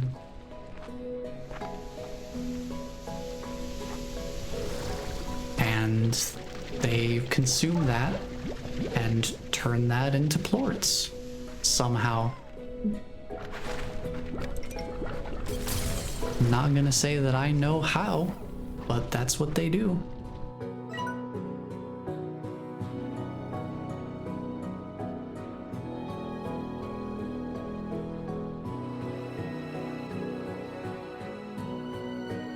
It is really interesting how much they're able to do to shake up the ranching experience between the different slime types. Because some of them are super basic. Just feed them food and they're fine. Whoa! This treasure pod contains a slight spoiler for another slime type. That's fine, it's not a big deal. That's just funny. It's like, hey, here's a slime type you've never seen before. Here's a gold statue of it. I was like, wait a minute, I haven't seen that yet. What are you talking about?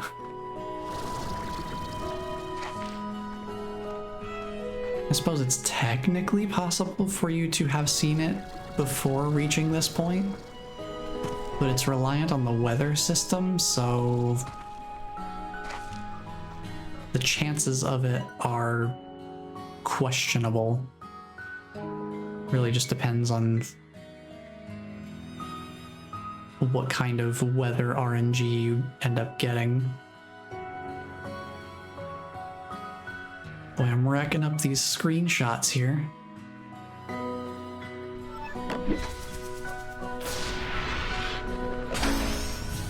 Tall magma clump. Cool.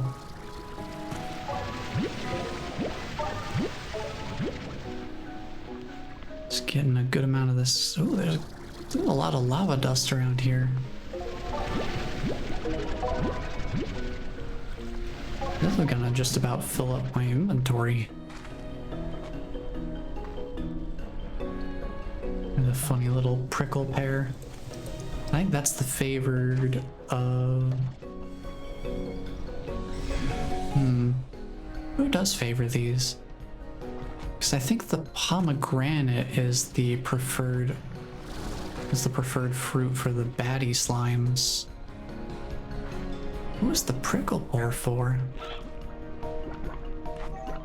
I don't remember.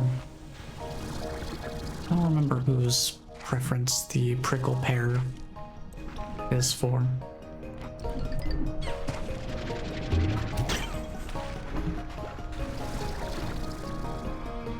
Maybe, I don't know. Like, I'm trying to think of it, but it's not coming to me. If I've had room in my inventory to pick it up, I could get the Slimepedia entry for it. I'm not gonna worry about that. We got what we came here for. So let's head on back to home base. Get everything situated. Resource-wise. So we've got a lot of resources to turn in.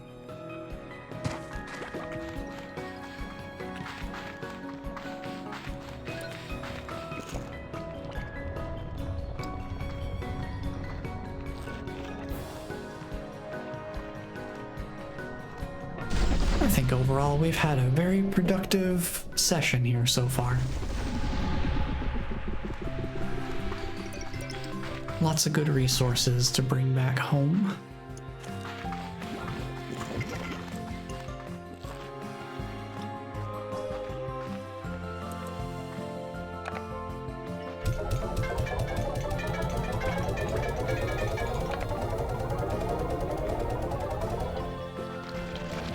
This jellystone just sitting here, I might as well grab it, toss it in the refinery link.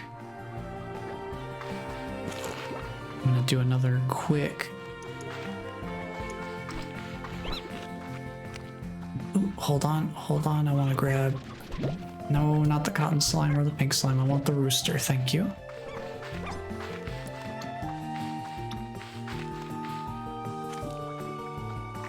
Ooh. Golden pot to break. Darn, common resources. I got super lucky on my test file. I think I had 2 golden pots spawn over here. And both of them gave me strange diamonds. So I ended up with 3 of them right away. And I'm so sad that I don't have that luck now. Because that's basically the last thing that we need.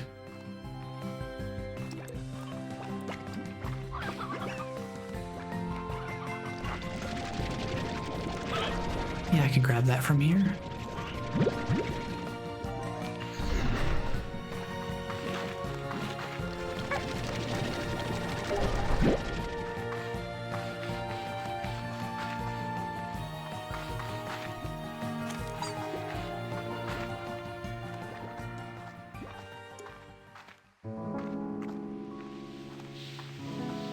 Okay, we are back to home base.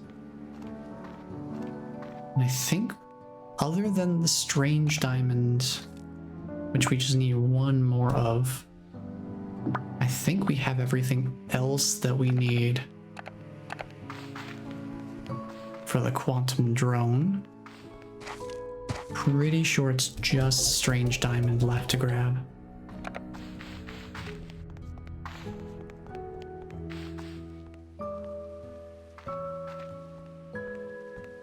I think it's time I expand this silo with some additional storage.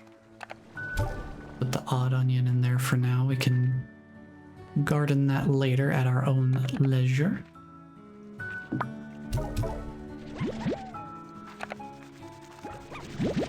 Let's do some quick upkeep here, because we've been away from the ranch for a little bit.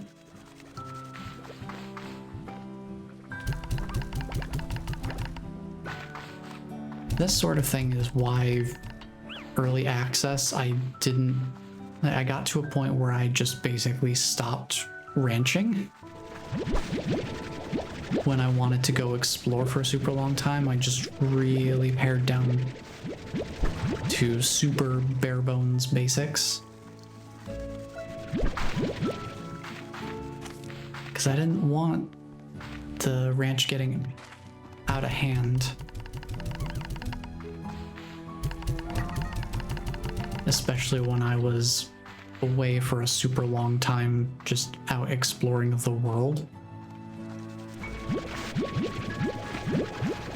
But thankfully, with quantum drones being a thing now, I have a lot more flexibility in that regard.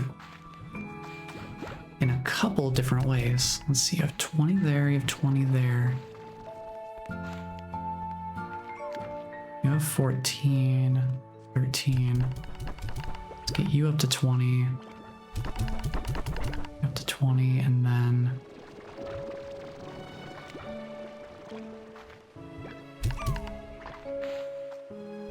I'll just do a general distribution here.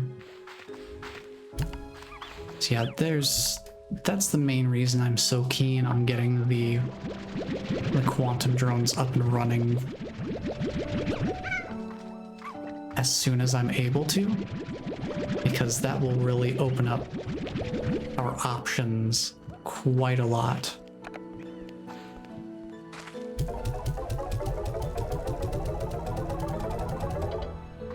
In terms of being able to decide what we want to do and where we want to go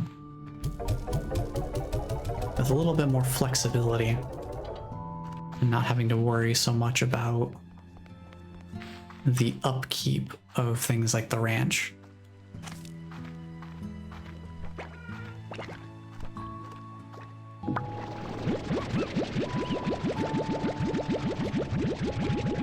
You can see how much time goes into just maintaining basically one area.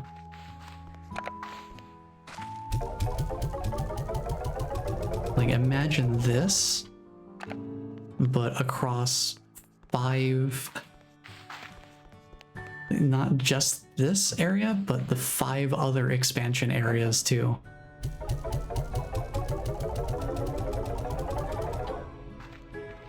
You can very easily get into a lot of maintenance and a lot of upkeep.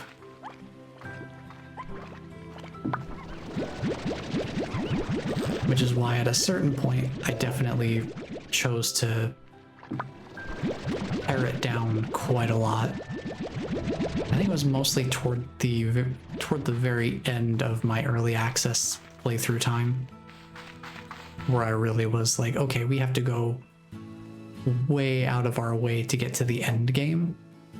And also I want to just be able to explore here at my own leisure, because it's the last new area we're getting before full release. So I just got rid of most of the slimes I had on the ranch at the time and set them free.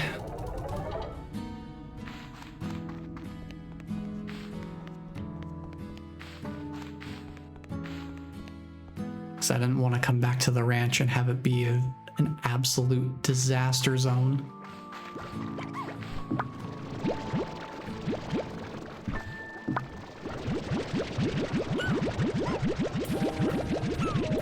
especially because back then I had the chickens in the mix as well.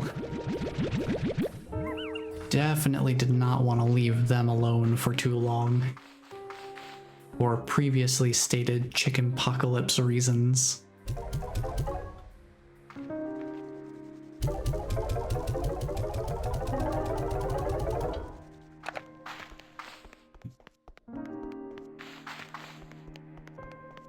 Let's get this in here. All right, now I gotta go check on the Tangle slime real quick. Hopefully they're still in good shape. I have a couple of roosters to put in the coop so that propagation can happen.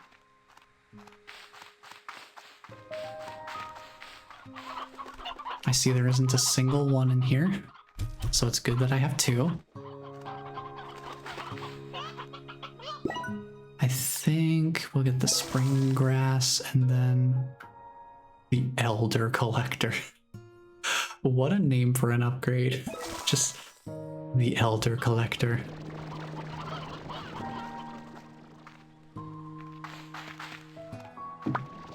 Okay, let's get these plorts cleaned out of here.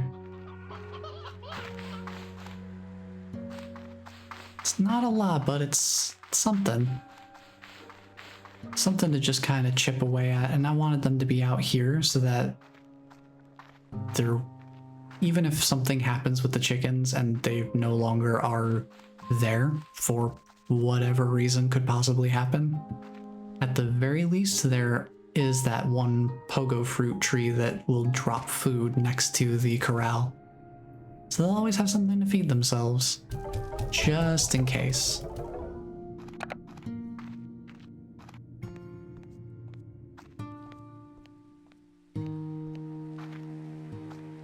Recently had a chicken sitting on a nest of eggs which got wet in a storm, so I put her and the eggs in a nice dry place. She got mad at me and abandoned the nest, so I incubated them and have 11 new babies. Now she's sitting on another clutch of eggs. Well, nature do be like that sometimes, I suppose. I guess they just didn't want to be moved or something.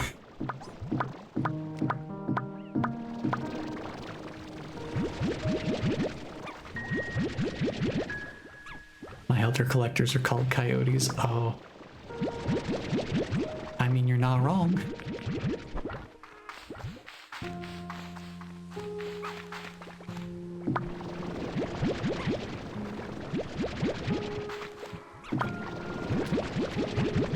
See, I'm just doing a tiny bit of extra cleanup here.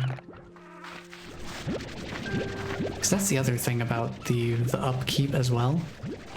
If you end up with a lot of slimes, by the time you're done doing the initial round of upkeep, you basically could just do another brief round of cleanup. And it's like, you could just do it forever. It's a very recursive process. Which in a way kind of works perfectly for a cozy game, if you think about it.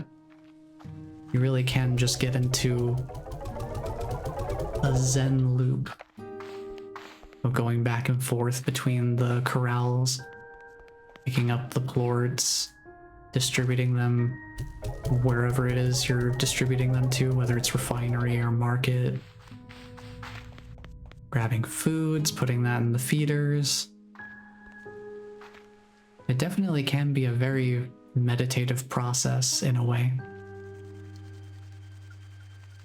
But I also want to explore, especially early on, where there's a lot to do on the front end. Treasure pod hunting, which gets upgrade components, going out and gathering the natural resources for slime science, since that's stuff that you can't grow jellystone. You can't grow deep brine. All that sort of stuff you can't You can't have that on the ranch in the same way. Like, sure, you occasionally get some Jellystone and Deep Brine in some of the expansions, but you're not gonna find the wild honey or the lava dust in this place. It's just not here. So you are gonna have to go out and go get the resources. Especially, like I said early on, when you don't already have a stockpile of them to work with. There's only one way to go get them, and that's to go get them.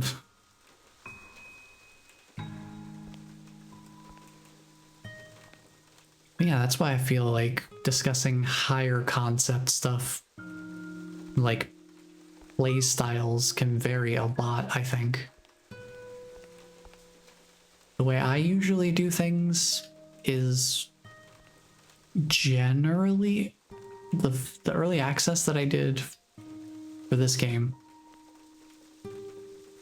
It was very all-encompassing in the slime types. I had unique Largos for each of the corrals. So I had like pink cotton Largos here. I had tabby hunter Largos here. I had flutter angler Largos here. Just stuff like that. Each Largo was made up of 2 unique slime types. I never repeated the same slime type across each of them, and I had them in every single expansion other than this one, except for super late game when I was running out of space. And I had to use space back here because I had no other space to use.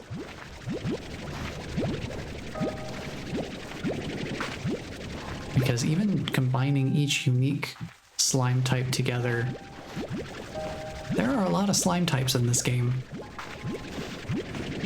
So it gets a little tricky to find space for all of them. But I think my old system, at the very least having all of the slimes present on the ranch all at once, it worked out pretty well.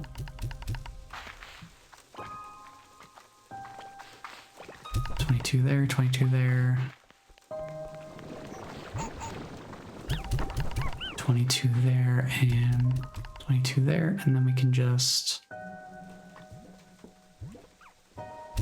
We'll double up on these, and then we'll do a single one on these.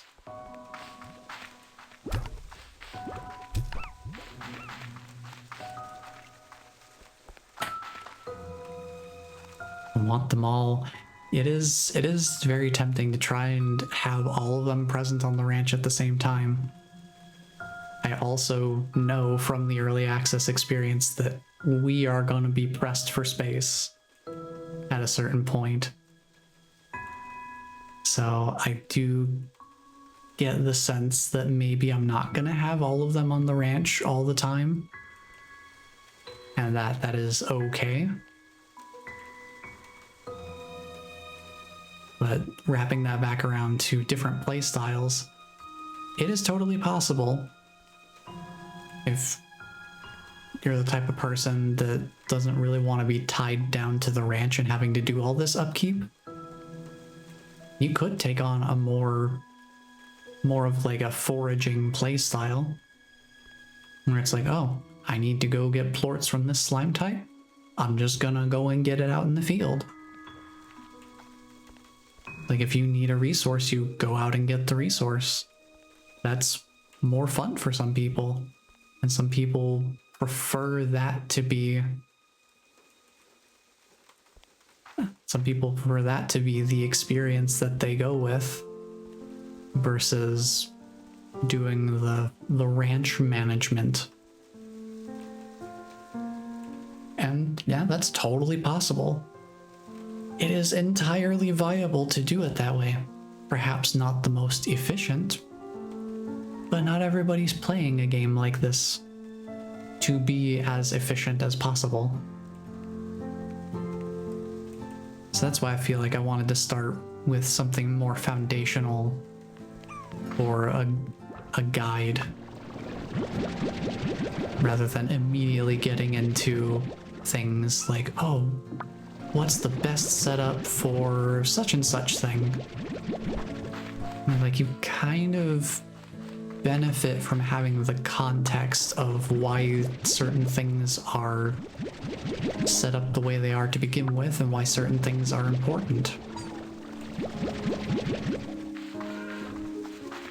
Because I could say, yeah, get the cotton flutter largos super early. Just set these guys up, go to town, save the plorts. But definitely put the flutter plorts in the refinery. Without the context of how the cotton and the flutter slimes behave, for example, if you end up not having high walls or an air net to work with, then you're kind of in trouble, because cotton slimes can jump and flutter slimes can fly. So that's like double problems in terms of being able to escape a corral.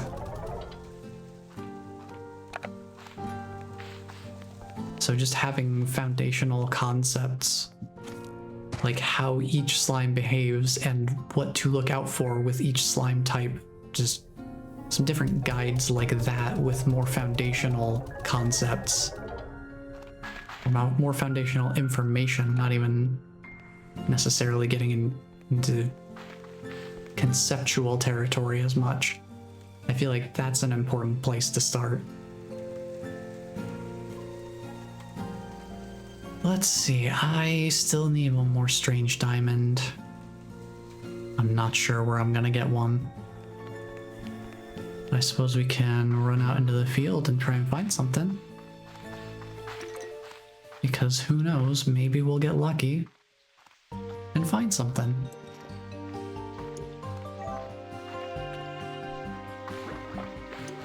May as well grab some pogo fruit along the way.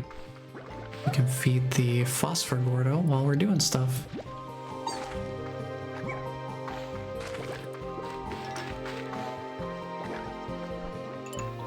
And maybe pick up some more jellystone, why not? Just while we're out and about, might as well try to make some sort of concrete progress while we're looking for something that's a little bit more of a maybe. Let's grab some roosters too. Whichever ones we can find that haven't already been devoured, consumed, etc.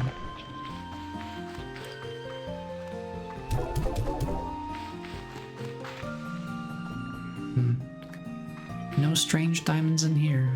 Ooh. We do have a tar slime though. Let's get you out of here. Let's get you out of here. There's one risk of coming out here at night. We do have 3 slime types consistently hanging around right now.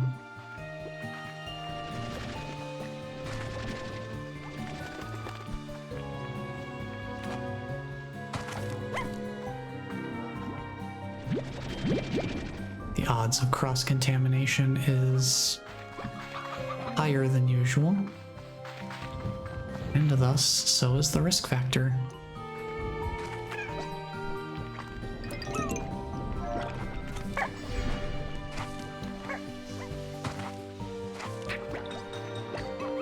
Let's go cash in these fruits here.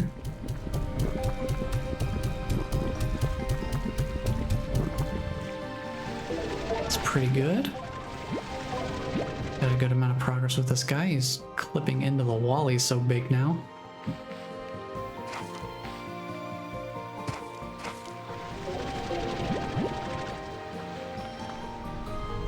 Also a nice fun little spot here. This is the boat we arrived on.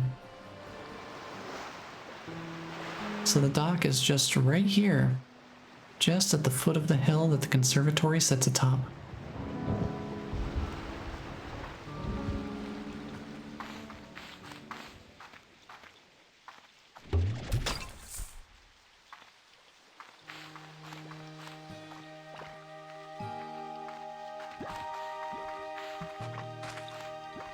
Let's see, at this point I'm also just going through a quick run through of all the spots I know have resource nodes.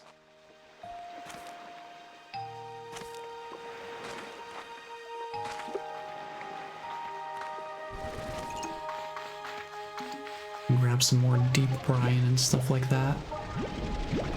Because I don't remember everything that we'll need these resources for.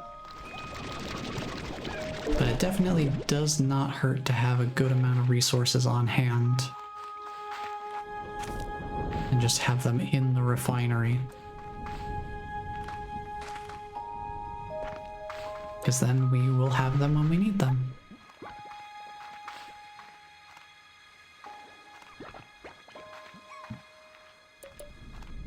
Let's see, I don't remember exactly what is in the cave over here. I need to upgrade my IRL ranch, but someone had to go and get sick. Oh, I'm sorry, bless. I do hope you feel better soon. Being sick at all is just no fun to begin with.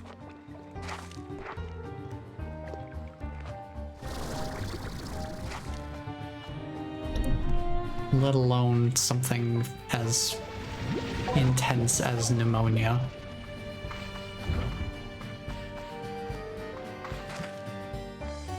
Oh yeah, I forgot about this area. This was all new stuff that they added pretty late into early access.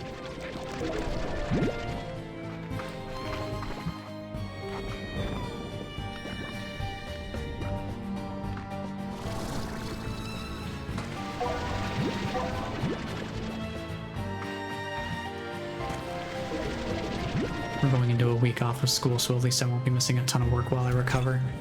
That is very nice.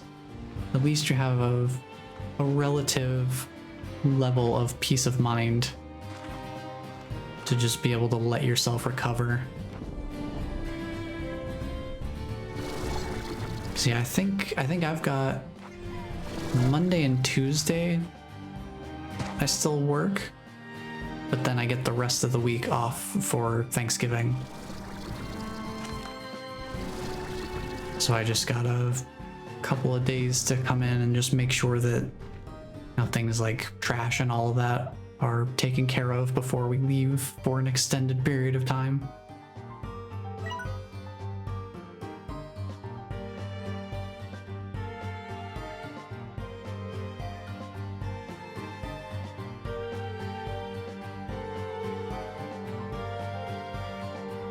I will definitely be appreciating the break time because November's a busy month. A lot of events and things going on all around that time because everyone's been doing all their studying and practicing, and now it's time to put it all into our performances.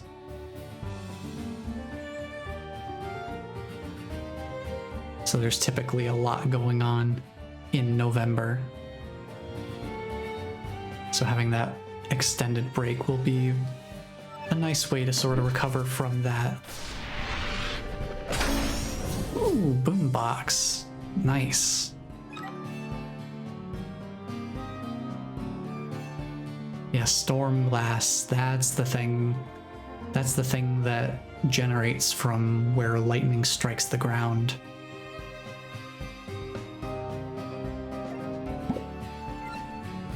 So if you want a decoration that includes storm glass as an ingredient, good luck. Basically is what it boils down to. Good luck.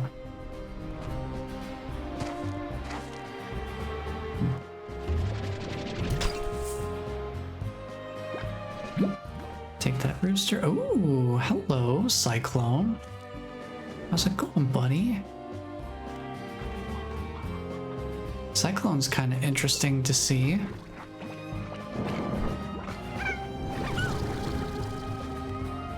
Not just for its fun little chaotic potential, but also because it has connections to the other weather-based slime type that we don't have already.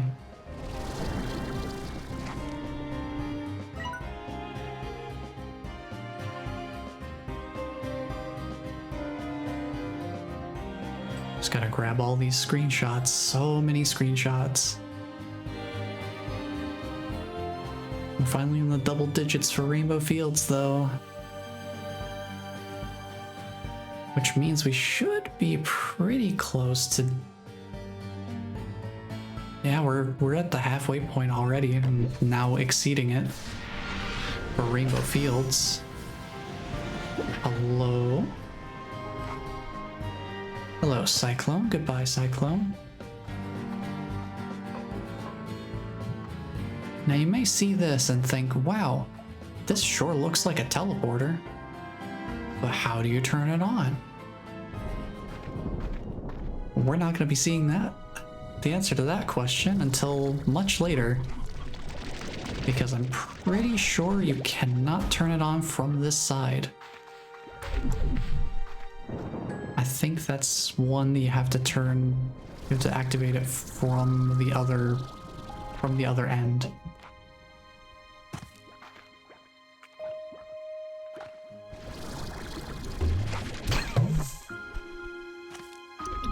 Oh, this is here, okay.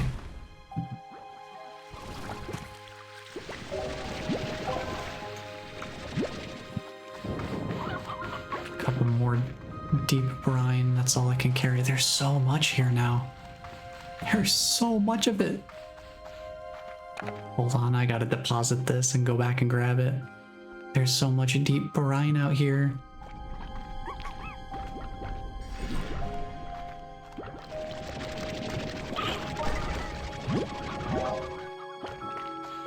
That's why I'm thinking I need to grab the storage capacity upgrade again.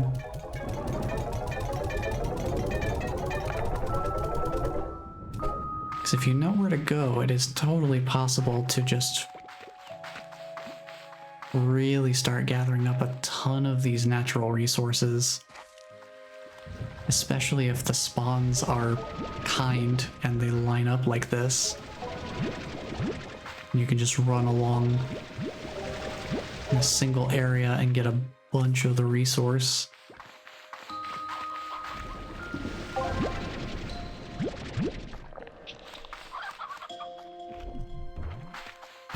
Oh, another tar slime. Get out of here. Get out of here, buddy.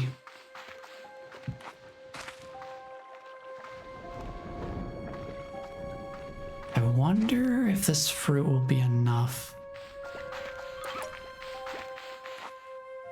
for that phosphor gordo. We have a pretty decent amount. We've already fed it a pretty decent amount. We can just get way more because we happen to catch these before the fruit falls off the tree. So we can just grab all of it. Start with your favorites, and then there you go. Whoa.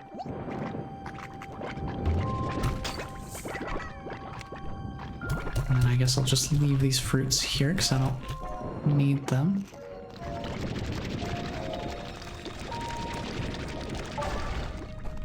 We'll see what's in this cave here. Would you look at that? Another treasure pod.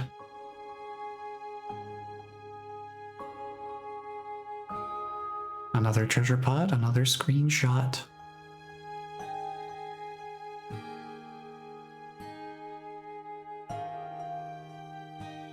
I've got a lot of new markings to add to my personal map later. Coastal rock, okay, okay. Ooh, tabby statue. Okay, I can go get a tabby plort real quick.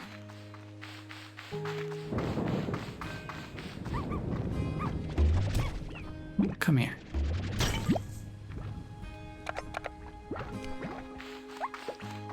If I I could hold on to a cube berry and put that in the silo back at the ranch, that would be pretty nice.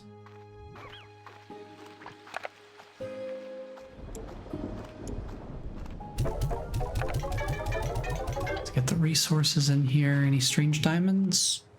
No? Okay. Just looking. Here. Eat this. Didn't mean to grab you. You can stay out. I just want the plort. That's all I'm looking for here.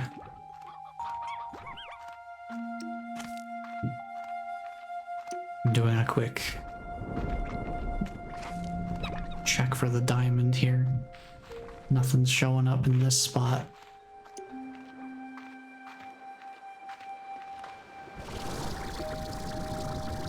I feel like the strange diamond works off of sort of similar logic to the... If anyone dealt with the gilded ginger in Slime Rancher 1,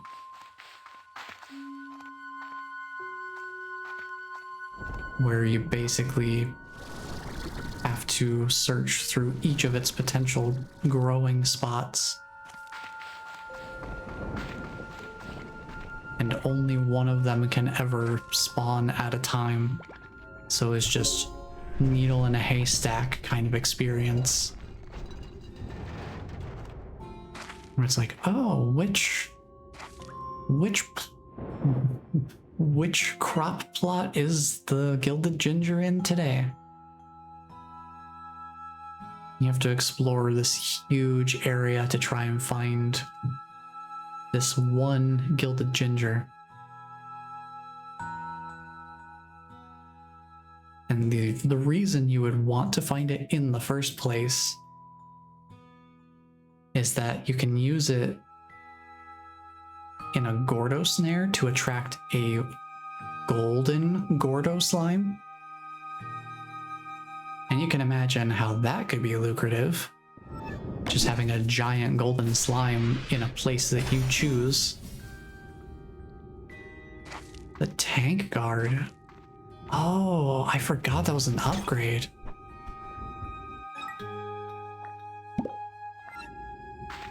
Yeah, the tank guard is kind of an interesting upgrade.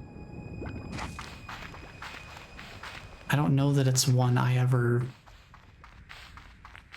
really got much use out of, because it's mostly a backup safety measure more than anything else, if I remember correctly what it actually is.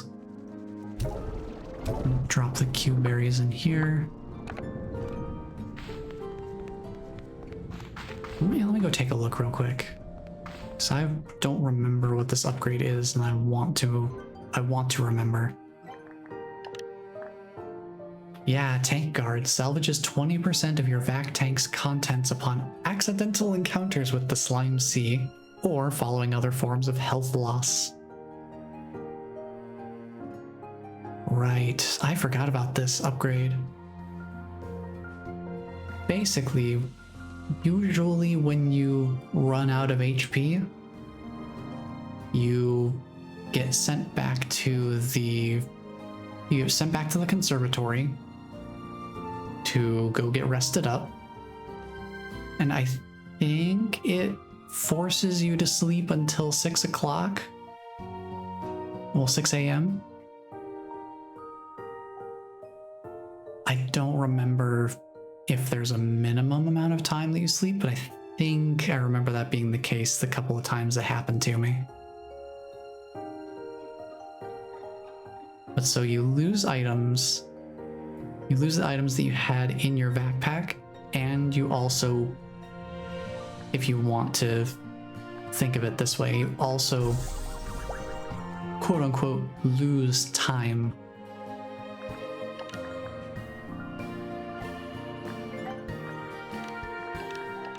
Which, if you have a very busy ranch, can be its own kind of challenging experience. This yellow return home portal, I should make this. I should definitely have one of these. Allows for one-way travel back to the conservatory. There is one spot I remember specifically that I had a return portal set up.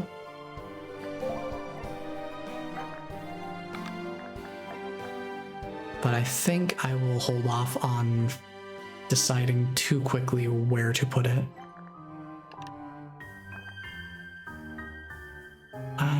I really don't need the pulse wave, and it uses a bunch of resources. The flutter plorts and the wild honey specifically that I would want to use for the quantum drones. So I'm gonna hold off on that. But now we have a water tank.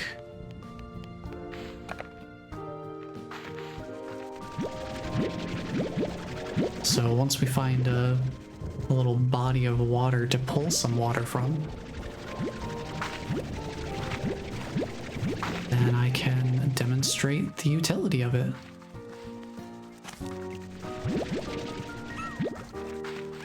Let's see. Let's get you back up to 20. Let's have 20 be the benchmark to start with.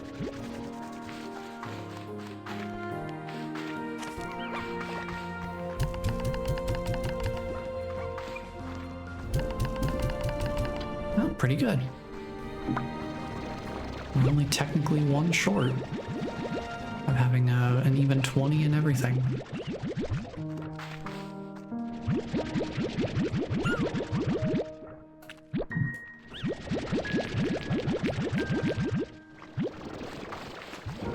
Do a little bit more management here. I'm gonna need to buy another additional storage. I'm just a little bit off from that, so let me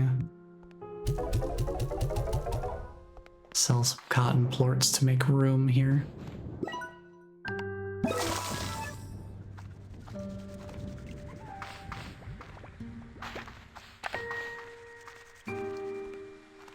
Oh boy. We've been doing a lot.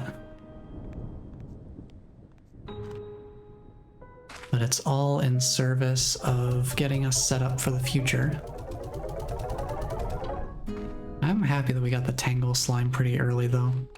It's nice not having to think about waiting for a specific weather pattern for at least one slime type. Even if I'm still waiting on an arguably more unlikely scenario to occur. Or the other one. But it is what it is. I'm fine with it happening in its own time. Especially since I'm not really working on setting up a huge, expansive ranching operation right away.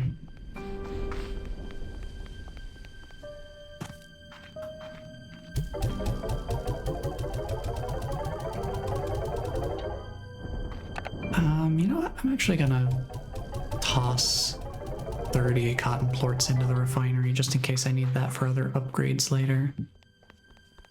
Wouldn't hurt to have them in there. It's not like we're exactly hurting for supply. We can always get more.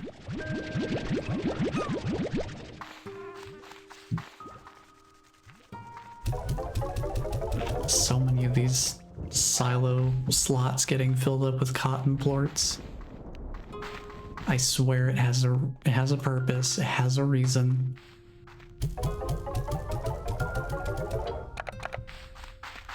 I'm not just throwing them into storage for no reason at all.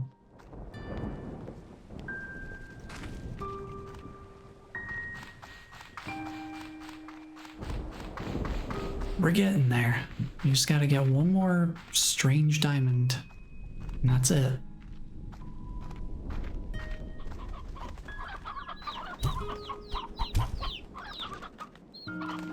Population is booming over here.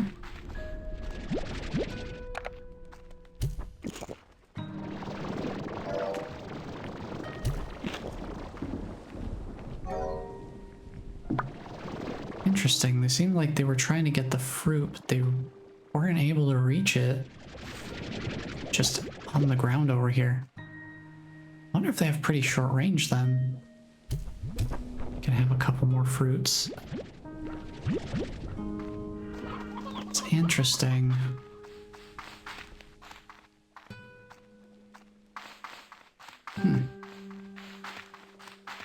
Well, I guess I won't worry too much about that right now. We do just have the one back there, and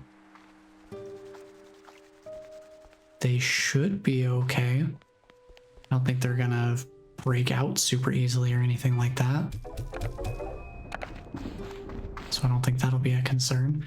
While I'm here, let me check. What do I need for the tank booster? I need tabby and angler plorts. Okay. Extra tank needs rocky plort and silky sand. Okay.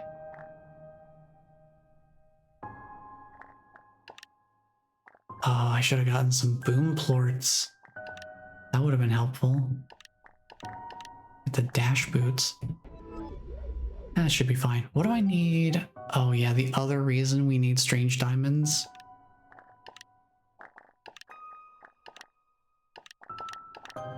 We don't have them yet, but we're gonna get other portals, and I'm pretty sure the portals also need strange diamonds.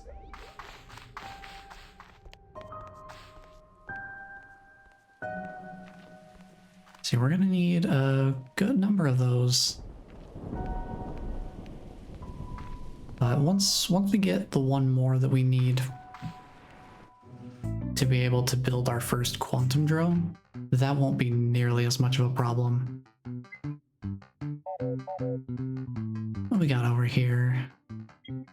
Ooh, Glowbug slime toy, favorite of Flutter slime. Okay. I do not have any money.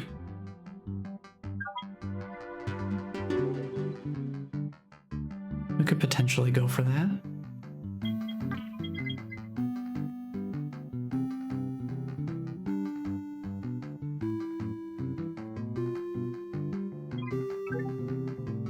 Oh, weird. The teleporters? Were they always in here? I don't remember whether I got them through here or not. I'd have to go back and look at the early access playthrough. I feel like I got these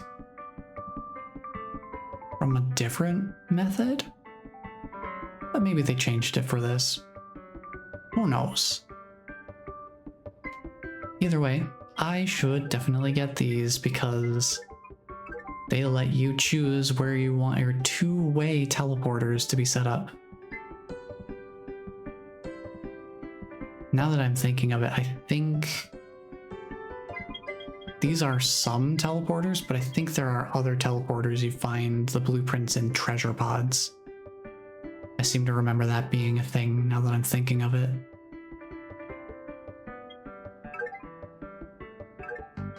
This would certainly be an easy way to get the blueprints at least, so 2,500?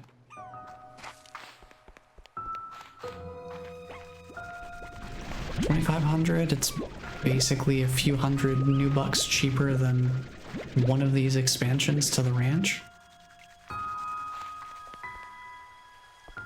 Yeah, I think that's worth getting at least one teleporter going.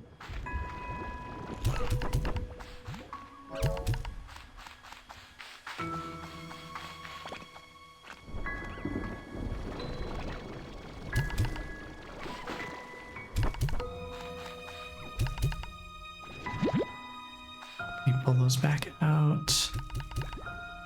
Yeah, my amounts for the auto feeders are getting a little bit disparate, but it's fine.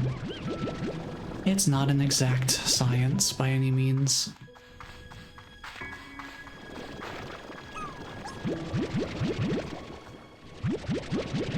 I think I'm gonna sell this batch of plorts here and see what we can get for money. Market value's not doing too great on either of them. Tragic, you hate to see it. I'm not going to worry about it too much. The cotton plort value at the very least seems reasonable enough. Oh, new market prices. Oh, there they go. Straight into the gutter. Look at those plort prices. Just the worst thing I've ever seen. I'm just gonna take some of these stored up cotton plorts and cash them in. This wasn't what I was initially intending for them to be used for, but for this circumstance, getting these teleporter blueprints is a worthwhile exception, I would say. At least, if nothing else, to be able to see what we need to be able to actually build them. Because I do not remember what the crafting recipe is.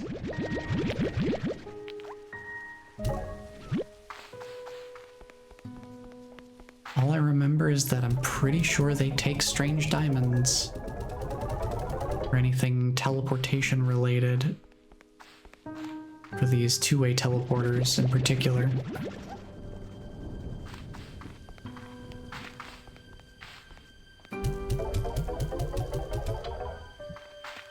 We're pretty close. I think just one more quick round. Through all the corrals here should be enough.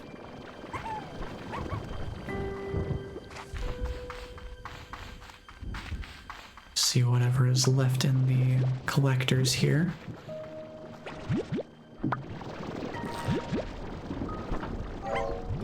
Well, they just made some more, so we'll grab those too.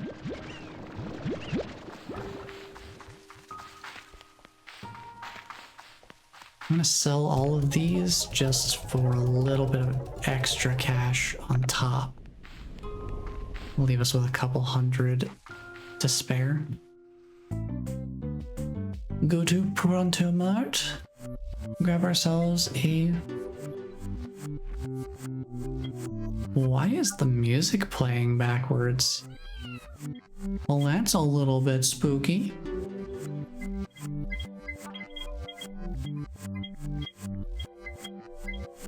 Dang, they don't have a teleporter in blue? Whoa, why are these more expensive? Dang, it's like shopping on Amazon for real. Certain colors are just more expensive, I guess. And I will get a green one. I like green. Green's pretty good.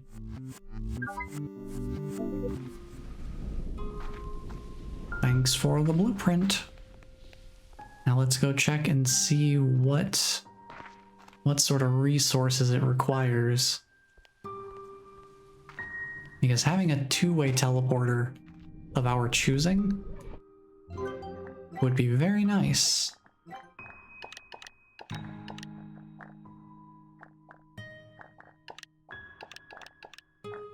Cool.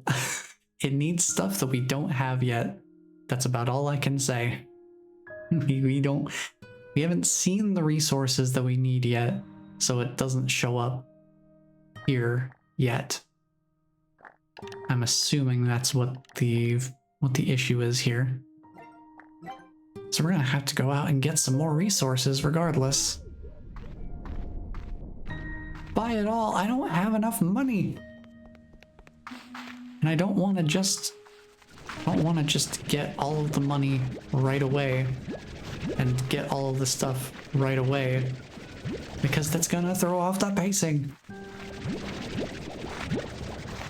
That was part of my rationale for not farming off stream as well, is if I just went and got a ton of money in between streams, then we start to reach a point where it's like, well, I'm not even really doing the whole money making thing alongside the exploration.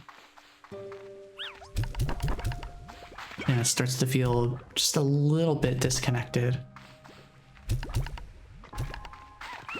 Let's see, we do 3 on those, and then we'll do 4 for each of these. I will buy everything eventually. We'll get enough money for sure.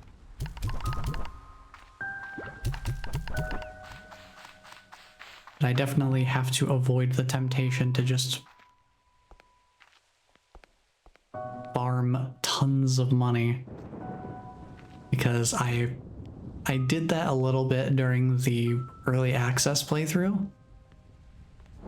And it also kind of partially happened by virtue of me playing a little bit once I had run out of whatever was currently available in early access.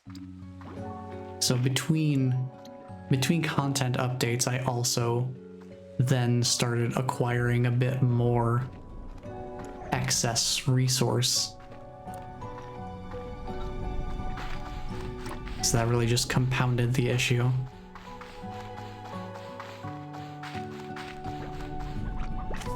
Are diamonds in here? No, no diamonds in here.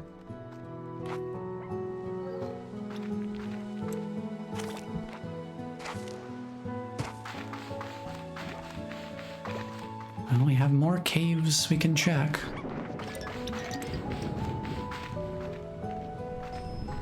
Let's see, there's one over here. Well, there's some jellystone. I guess we can grab this while we're here.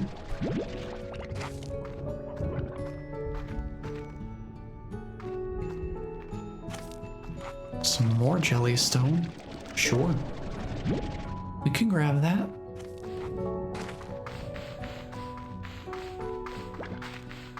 Yeah, I will say, especially early on, strange diamonds are definitely going to be a resource bottleneck. If only because they are very limited in the number of them that exist at once. Just in the world in general. Because if my suspicions are correct, it is a global spawn where there is only one, possibly more, that exists at once. And eventually it will despawn and then respawn somewhere else if I don't find them.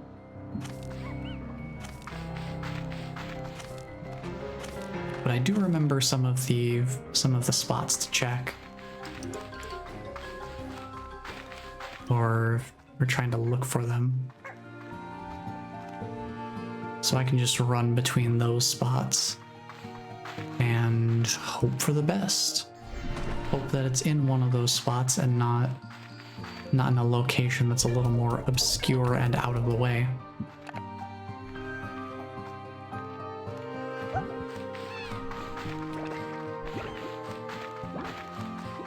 I'm thinking we head back to the Ember Valley.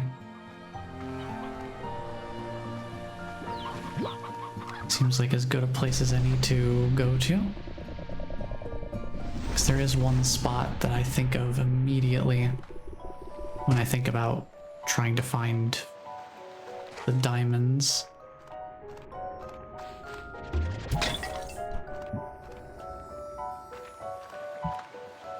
There's a particular cave.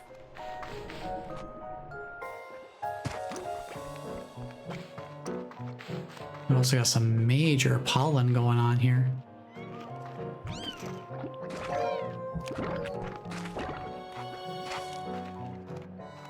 Let's see, we'll head back up the way we were going last time. Oh, hello. Hello, Tangle Slime. You're fun. Thankfully, I don't have to worry about picking one of them up.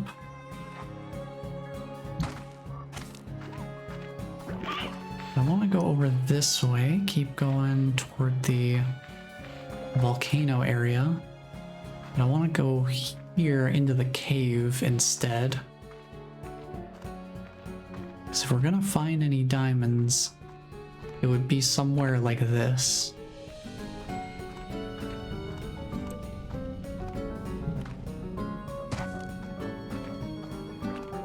There's another odd onion, we can take that.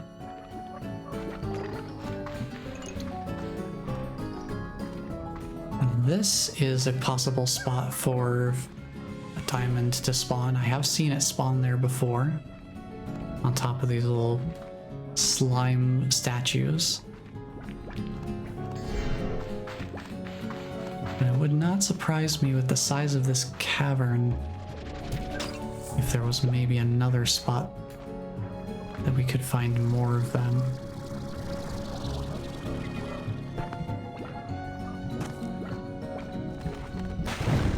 Ooh, it's a little bit spicy here.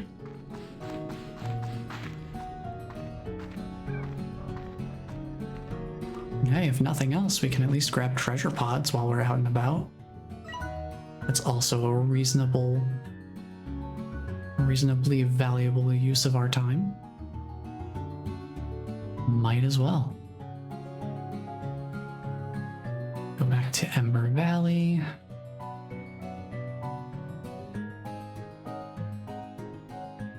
Get that saved up. What's in here? Stalagmite. Fun little decoration. Seems good.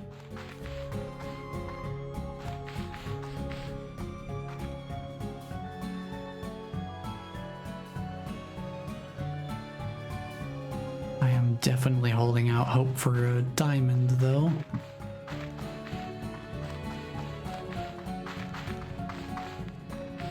I'm just excited to finally have a quantum drone again. It's been so long. Slime Rancher 1 was the last time I even got to indulge with quantum drones. So it's been ages. Just give me one more diamond. That's all I need. One more diamond and then many problems will be solved. Not necessarily all at once or right away. But it will definitely be a very, very strong step in the right direction.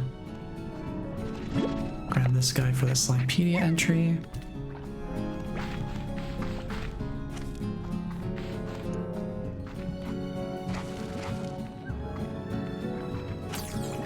I do need boom plorts for the dash boots upgrade. So I might as well try and grab those wherever I can find them. Since we're in a place where we can find them. Dang. No diamonds though.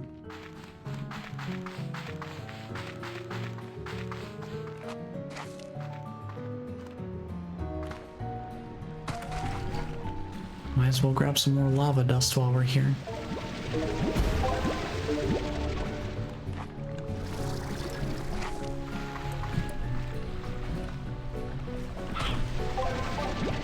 I think since we have odd onions stored back at the base, I can grab some field resources instead. Because we need this oil for some upgrades too.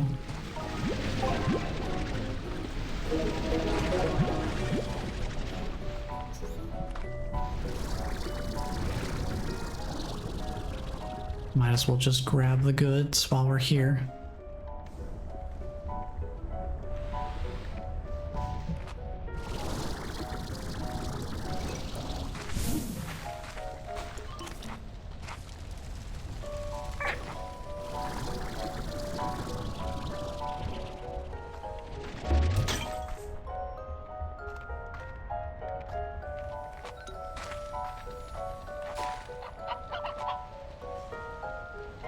I'm just trying to look around and see if there's any other boom plorts hanging around.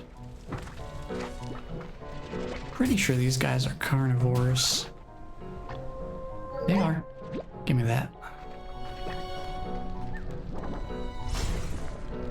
I'll just help coerce some food in their direction. Grab the plorts we need that way.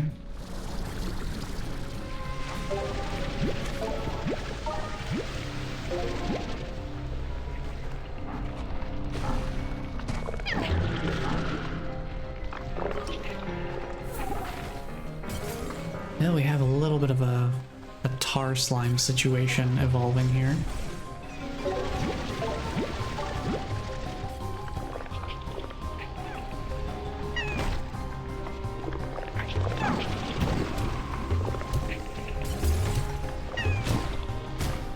Need to get these guys out of here. Come here. Good gravy, there's a lot of you. Get down here. Get down here, get out of here. It's kind of crazy how quickly they can just devastate the local population. It's like, you know how this place was absolutely hustling and bustling with slimes before? And now it's super empty.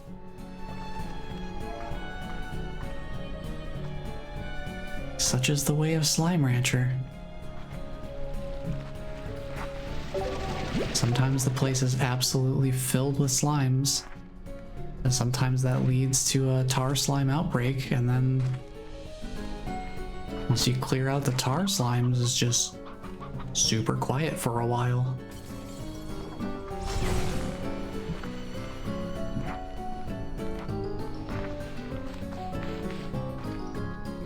Ooh, a little bit of loading stutter there. Hello, big boy. I don't really have much food for you, so I'll have to come back to you later. But it will be good to get in there. Not necessarily straight away, but for later in the game it will be important.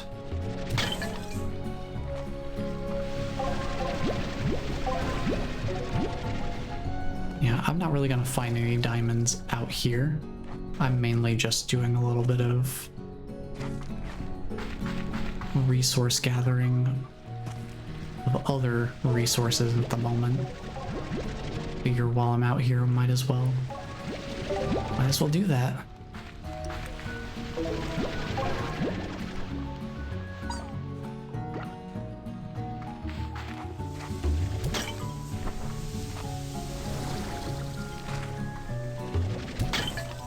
Might as well do something relatively productive with the time spent out here.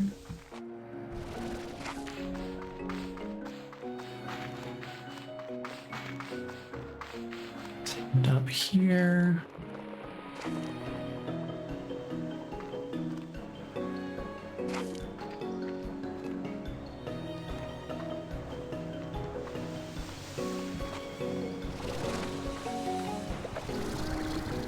Not grabbing the radiant ore right now because I don't really have space for it.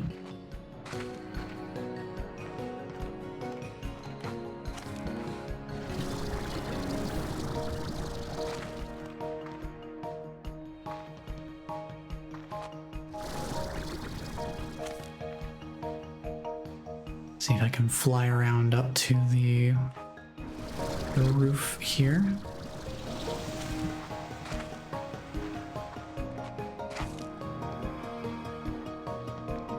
Nifty little spot to be.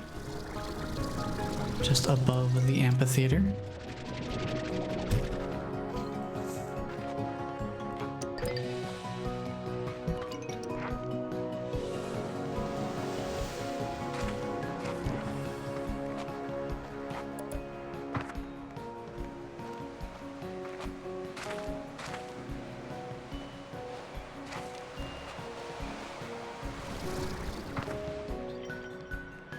Oh, there's treasure pod. Forgot this one was back here. Ooh. I hear a lucky slime. Wonder where. Other side here, maybe? Yeah, there they are. Yeah, they mainly just give... They give new bucks.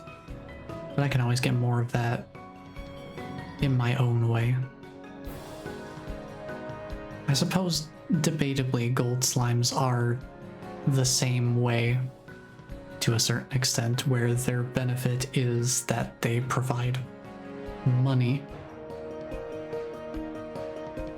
Not quite as directly as the lucky slimes.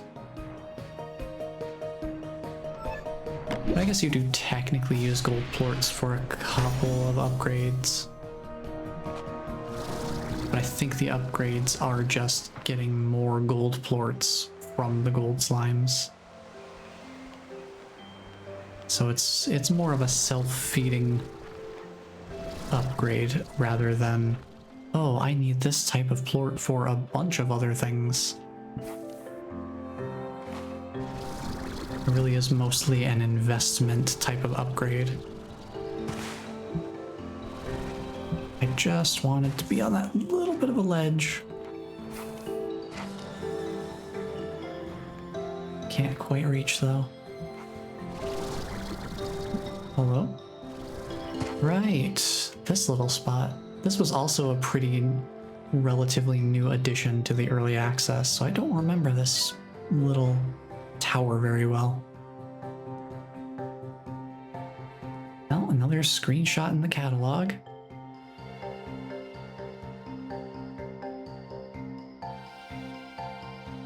Yeah, I've got a lot of marking to do on the map. Just with Ember Valley alone, we're almost in our double digits for treasure pods. Nice display case. It's pretty neat.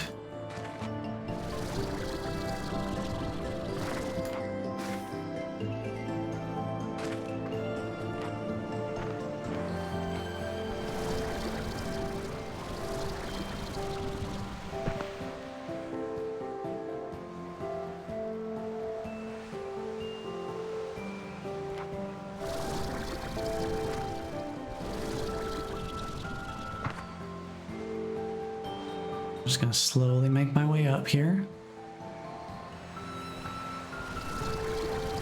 I think across to the other side is probably a good call here.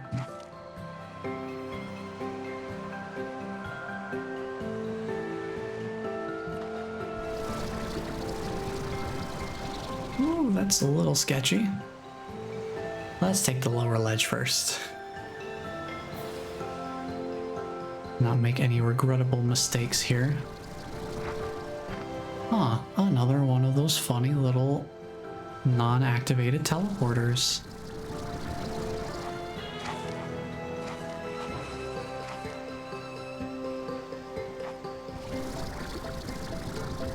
A nice little treasure pod up here though.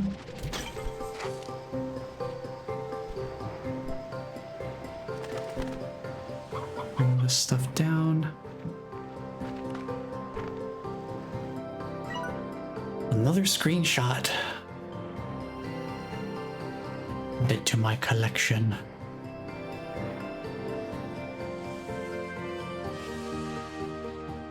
And with that one, we officially break into double digits for Ember Valley. I would say that Starlight Strand is probably one of the more difficult locations for finding treasure pods. Just because there's a lot of little ins and outs and nooks and crannies that they can really tuck those things away and make them hard to find. Ooh, golden chicken statue. Okay.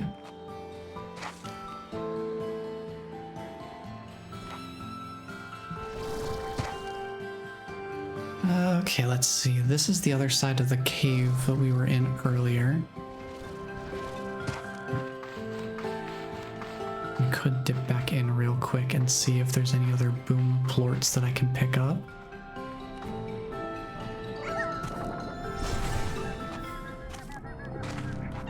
Well, there's some tar slimes in here.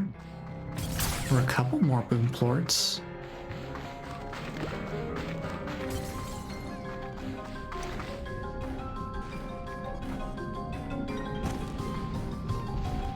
Not much else going on in here though, by the looks of it.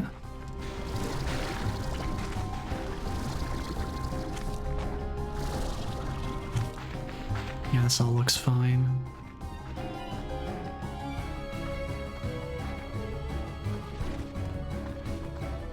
Could send the fruit down there.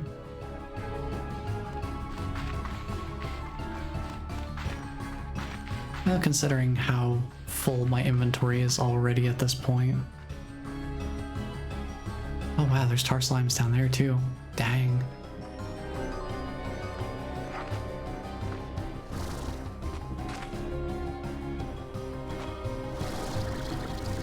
Well, here's what I'm thinking. I think I'm gonna go set up my one-way home teleporter in the spot that I usually like to have it, at least where I had it during the early access playthrough.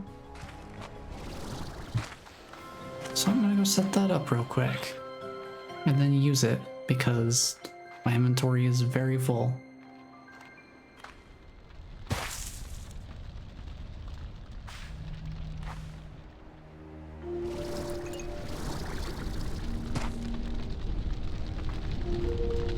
I usually had it set up basically like right here, just somewhere in this area.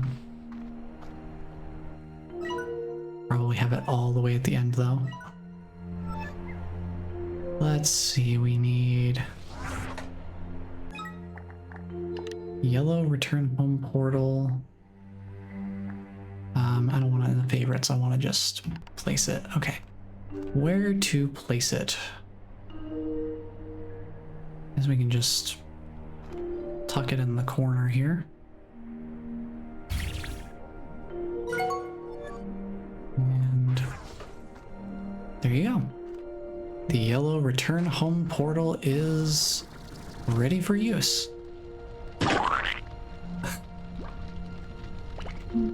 Why you splatting me?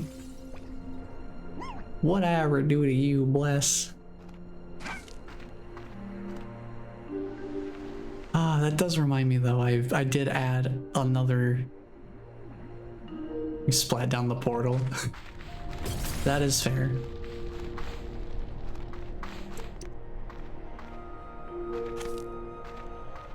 While I'm here, I might as well top off on my lava dust, considering I'm almost full anyway. There's so much of it here. If only I could hold more.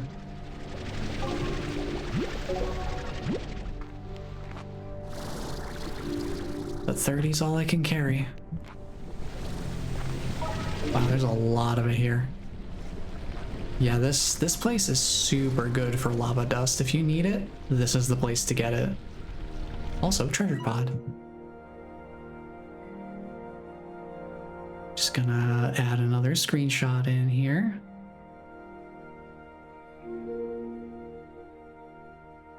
Because of course, I gotta make sure I have pictures of all of them.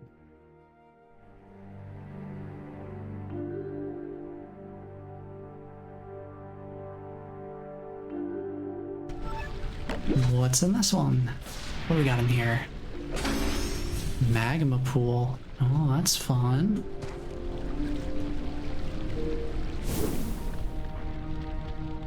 I think that's all for this area for now. We got plenty of good resources. So let's head on home. And that drops us off here.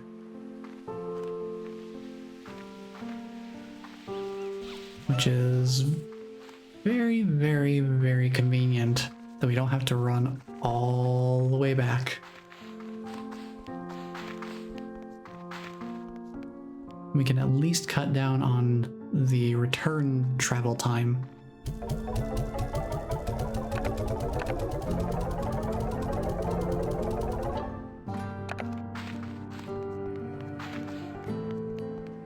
I was gonna say, that does remind me, I did add another sound recently. Hopefully this works. Ow! Ow!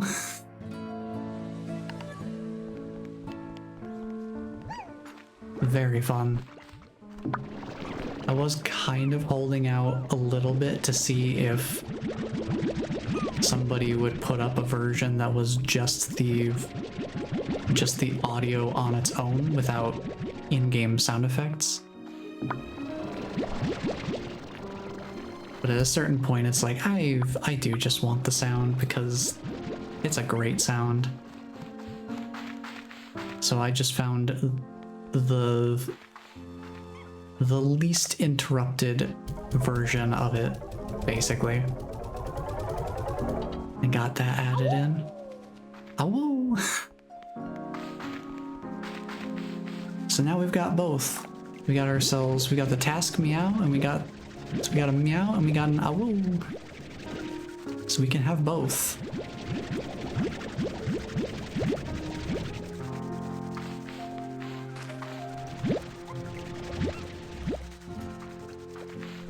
Yeah, it is a very good sound. Just the Silk Song fleas are very fun. They make everything worth it.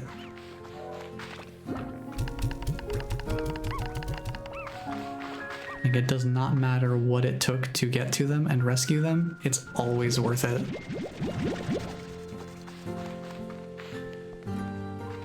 And I think pretty much everybody agrees on that from what I've seen.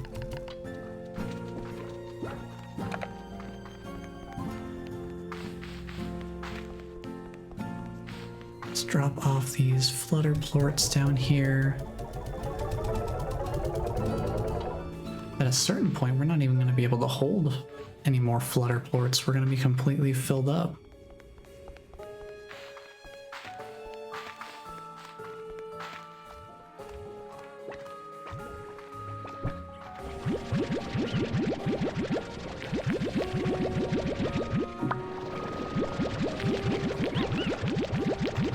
We'll do a little bit of cleanup here. I am still kind of sad that we didn't get any more strange diamonds. I just need one more. That's all I need. And then quantum drone power will be ours.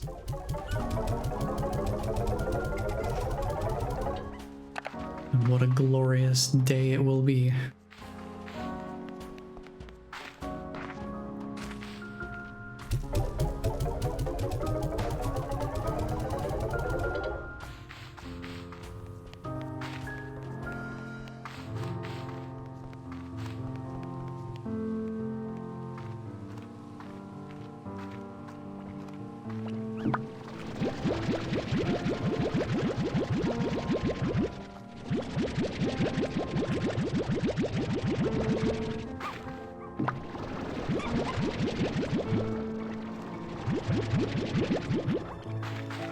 And one other thing we could do is I haven't checked my answering machine for a while.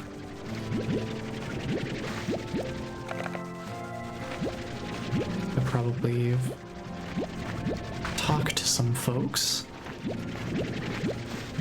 because I've kind of been neglecting the comm station.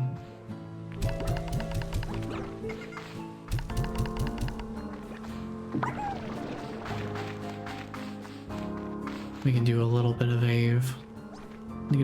of a maintenance break for that.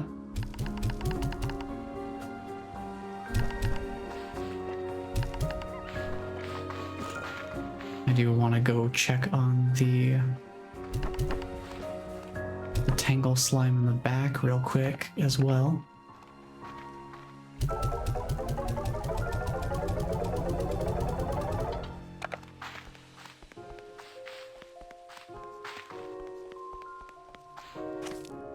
Someday I won't have to do this whole run down into the basement to toss things in the refinery. But I don't have the blueprint for the refinery link yet, so that is the reality of the current situation. This just is the way that it is.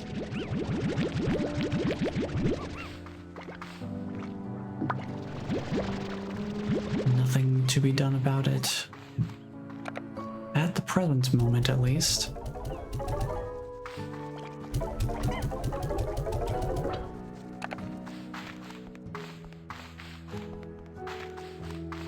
drop these off, then we'll go check on the tangle slime in the back. Drop these roosters off. In this scenario, I am basically banking on a chicken apocalypse of sorts to kind of overflow the coop, and then that overflow will be enough for them to just be able to grab their food. Because, like, it's right there. It's right there, buddy. You can grab it. You can grab it. It's right there. But I do see that we're starting to get some chickens escaping captivity. Yeah, they're going for it. I don't think I need to do anything with this anymore. I think they'll be just fine. Something tells me the population will take care of itself. Have you produced any plorts? You have. I should grab those before I leave. Look at all those chickens.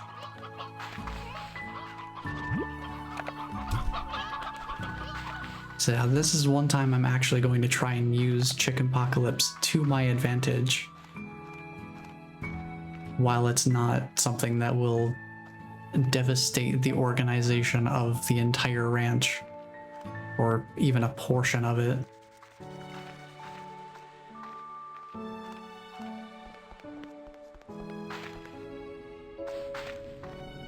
Again, we'll just toss those into the refinery. I have plenty of other plorts I can sell that are much more available in terms of quantity. Okay, maintenance done for a little bit. Let's talk to some folks. Beatrix, I've done it. I believe I've cracked the super mysterious code that was sent to me. It was astoundingly complex. I believe that the AI that created this code displays a comparable intellect to my own. So very advanced. Almost alien. Oh, you're probably wondering what it said. Well, I determined this mysterious, perhaps even alien, AI sent a message that says, "Hello." Not much, but pleasantries count for something. More importantly, though, the moment I cracked it, I received another message. It's almost as though this mysterious AI is monitoring me. How exciting. I haven't decrypted it yet, but the code is considerably more complex. This should be fun. Well, back to work as ever. Thanks, Victor. Very cool. Always glad to see him in his element. And our favorite mean girl, Mochi Miles. Well, what do you know? Beatrix LeBeau off on another adventure. Didn't think to take her good pals, sometimes rival, and forever mentor, Mochi Miles? Seriously, B, next time you go running off to dangerous, uncharted territory, could you at least give me a heads up? I'd like to be there for you in case you need me. To help collect all those valuable resources that seem to be scattered all over the island. What? You think I wasn't going to do a little recon of my own? What good are surveillance satellites if they can't snoop on stuff? The little wink. She knows. She knows what's up. Anyway, be careful out there. The island gives me a kind of weird vibe, so I'm going to keep poking around. Oh, and since I know you're starting from scratch out there, take this refinery link. Should make things easier for you. I'll just put it on your tab. Later, Tater. Blueprint for refinery link. Heck yeah. That is the thing that we definitely want. We definitely want a good number of these because it is very helpful for inventory management, like I mentioned before. You've gotten to see me run around with a full inventory enough to probably get a sense of how valuable it is. And we need phosphor plorts, jellystone, and deep brine. We have a good amount of the world resources, the field resources.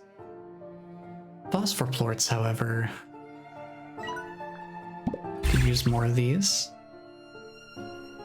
But at least we have one to work with. So I'm thinking... Well, I have a couple of spots that I like to set up the refinery links, so it will mainly be a matter of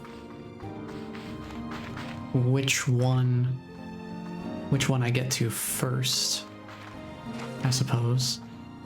Just which location do I end up going to first to set up the link.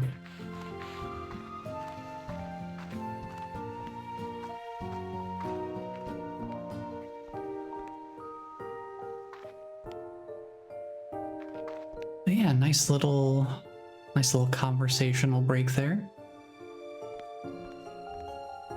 Let's see, is there anything else? I'm gonna do one more quick check around, see if any of these caves might have a funny little diamond that I can take and use for scientific purposes. There's jellystone, might as well take it. We know that we need these for the refinery links, and those are incredibly helpful to have.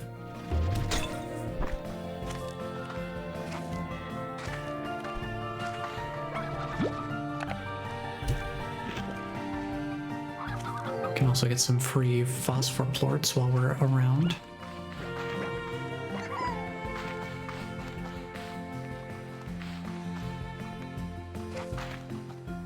Grab this deep brine while I'm thinking of it. Might as well. No reason not to.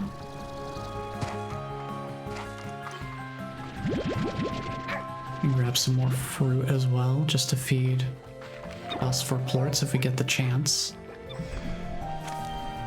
Though I don't know that we will.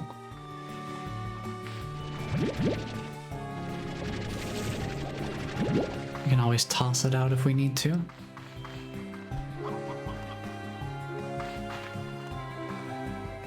No sign of diamonds in here.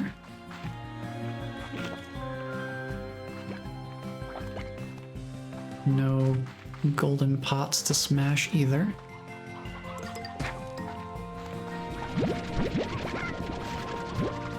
I think 20 fruits is probably good. I don't need to go out of my way to gather any more there.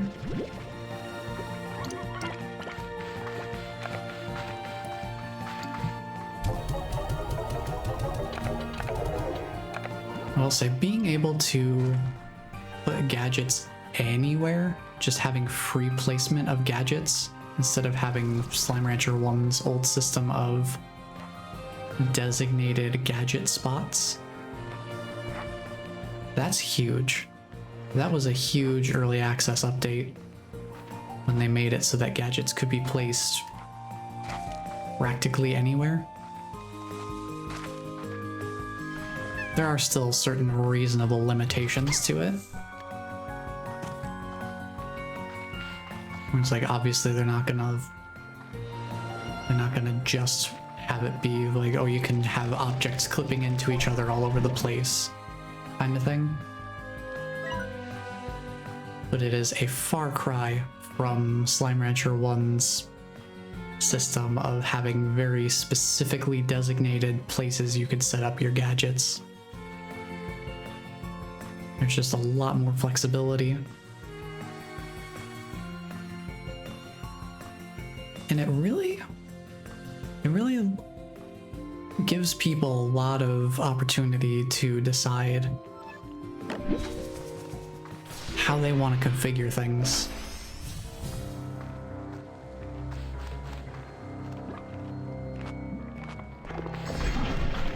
So it's like, hey, we have the refinery link right there.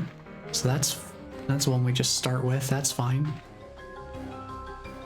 But you can decide based on where you find the most value in certain resources and things like that, what you want to have available to you in certain places. Like, say there are certain points in different areas where you find yourself having a ton of resources and nowhere to put them. That might be a great place for you to put down a refinery link.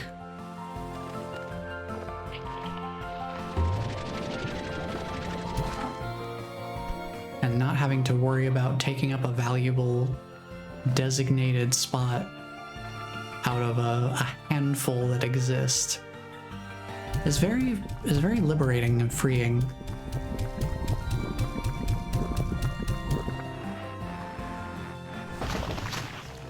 There we go.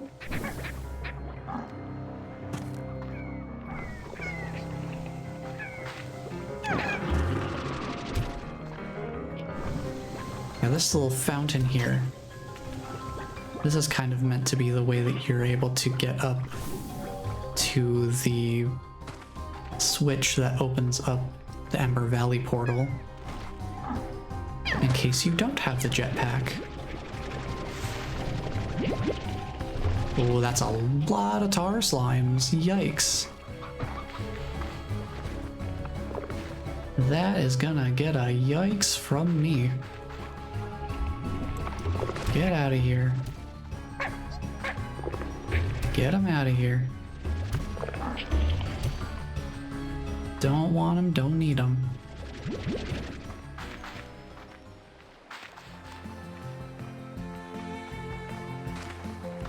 Over here real quick. Now there are certain areas like this where you see these danger signs. That means that you're gonna run into feral slimes. They're a little bit angry. So they'll try to run into you and do these stomping moves that damage you. But if you feed them, that calms them down. Ooh, hello? Hold on. Ah, Jellystone. Darn. No such luck today. Yeah, so if you head into one of these areas that has one of those warning signs, just try not to stand in one place for a super long time. Makes it a little less likely that they'll be able to damage you. But also, if you happen to have food items, that can be a good way to neutralize the threat of the situation as well.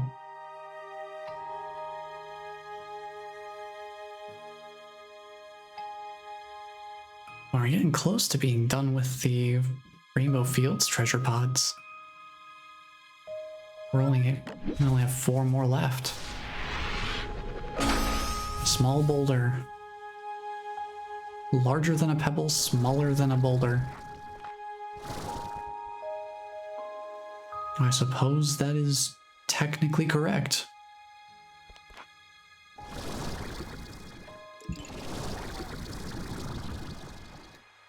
Let's drop down here, grab more resources.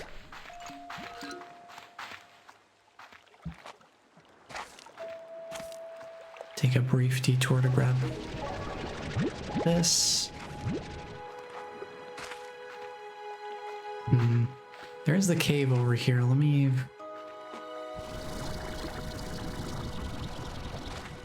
do my due diligence and check for any diamonds in here. Oh. Now we've got the entry for feral slimes, so that's cool.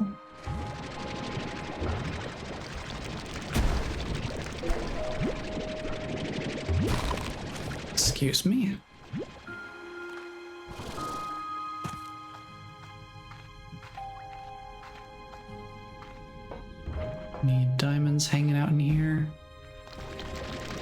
don't see anything. Just more jellystone, which we can certainly use.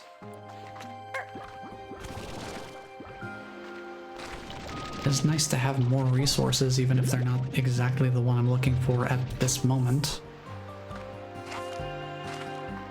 It is still useful for the refinery links and such.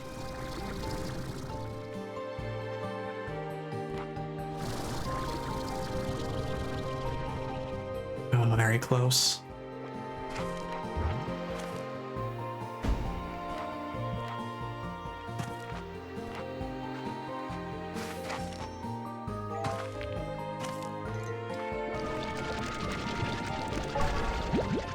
At this point, I'm kind of mixing between resource gathering and a little bit of exploration.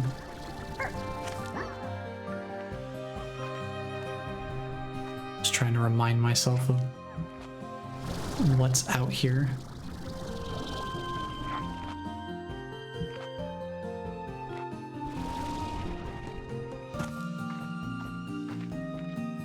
Because I haven't been to places like this upper area for a long time.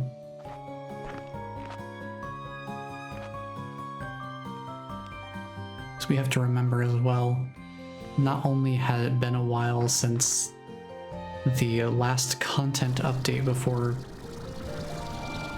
releasing into the full game, but then also add the time it took for me to play through all of Silksong on top of that. And yeah, that gap of time really starts to widen quite a lot.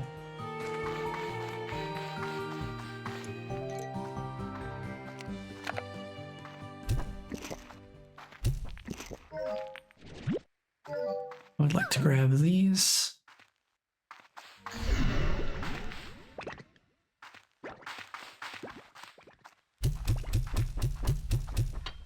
Okay, I'm just gonna get rid of those. Because I want you to go back to the fields and not find your way onto my ranch, please and thank you.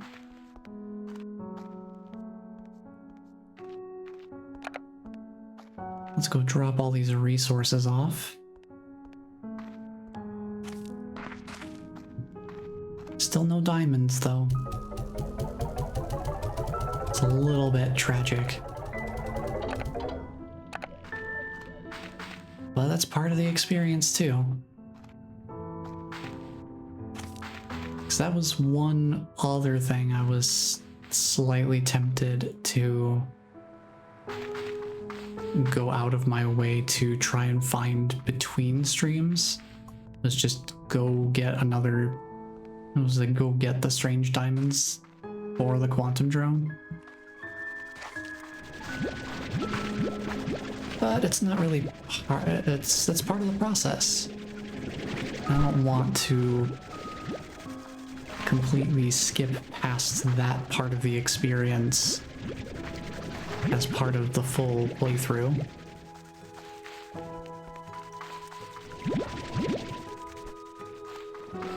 So as much as I want to get quantum drones going,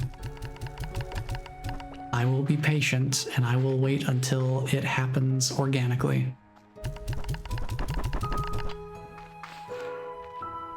However long it takes for another strange diamond to find its way into my life, I will wait.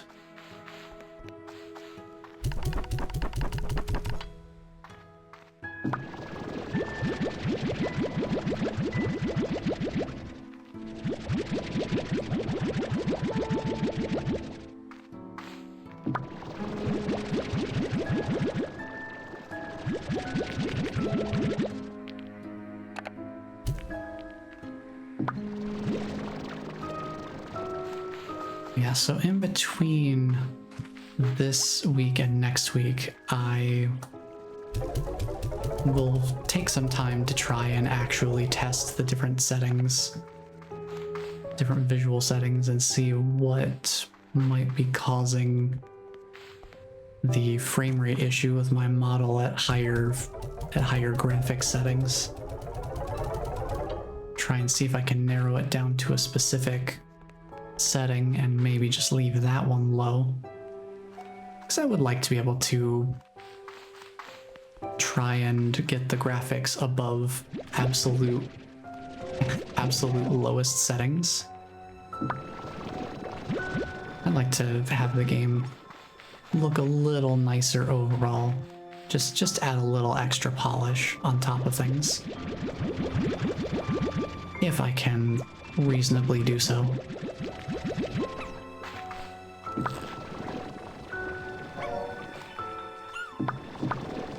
But I'll have to do some testing specifically to see what might be causing the issue. If it's, hopefully it's able to be narrowed down to just one specific thing. Because if that's the case, then I can just not change that setting and start bumping up other ones. But I'll have to take a look. I might be able to even start doing some of that tonight because we have gotten into a new area, so I can do a little bit of more rough draft script writing for the guide that I'm working on. But I don't think that will last an entire week in terms of the work that I would be doing.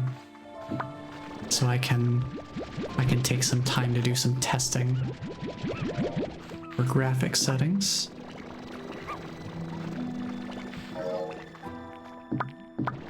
I usually have to turn mine down a bit. Shadows and reflections were the heaviest, I think. Yeah, that makes sense. I figure what I'll probably do is just literally go through the settings one by one and see, because even when I had the settings, when I had them just on low and not lowest, it was still causing frame rate drop on the model. So it should not take much testing for me to find something that causes the frame drop.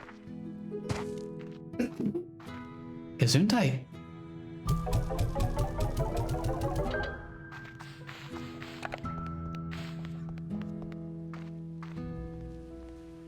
Yeah, hopefully I can just narrow it down pretty immediately, because it was a difference of literally going in here and going from, where are they at? Here. It is this one. Literally going from master graphics quality of low to lowest. Low had frame drop issues with my model. Lowest completely fixed it. No frame drops at all that I could see in all of my testing. So something being enabled at all, that's kind of what I'm suspecting, is it's something that is not enabled on lowest, but is enabled on low. So I think you're probably on the right track with shadows and reflections, because yeah, those are usually some of the heavier settings in just about any game.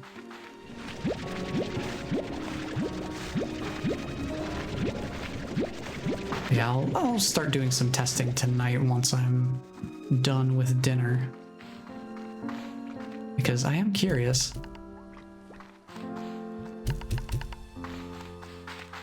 What could be causing the problem? Because it seems like it's got to be something pretty specific for it to just be immediately like, oh, going from low to lowest fixed it entirely. Because it was pretty significant frame dropping on the model. It's a difference that you'd be hard pressed to not notice.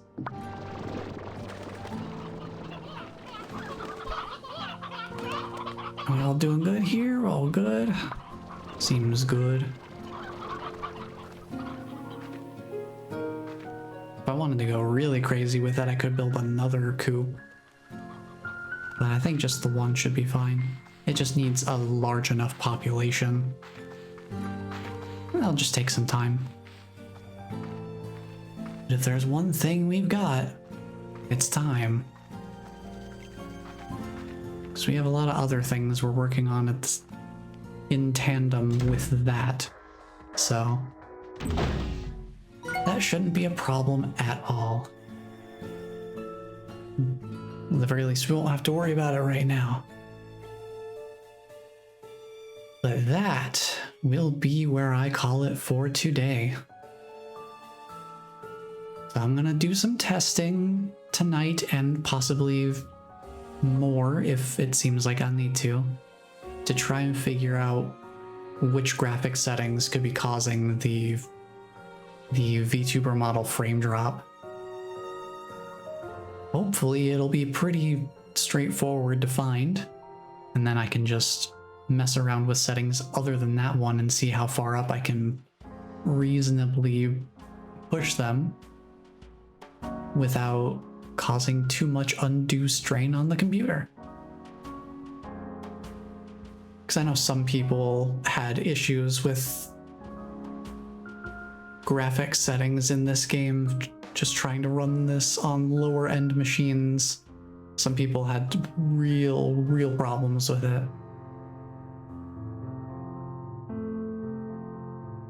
So we'll see how that does. I'll start doing some testing with that tonight. And then also, like I said, new area, new slime types, just new all sorts of stuff. Lots of new things in the new area. But I've got some more script writing I can do for the guide. And just keep chipping away at that. And hopefully next time, we'll find that last diamond that we need to be able to finally get some quantum drones going.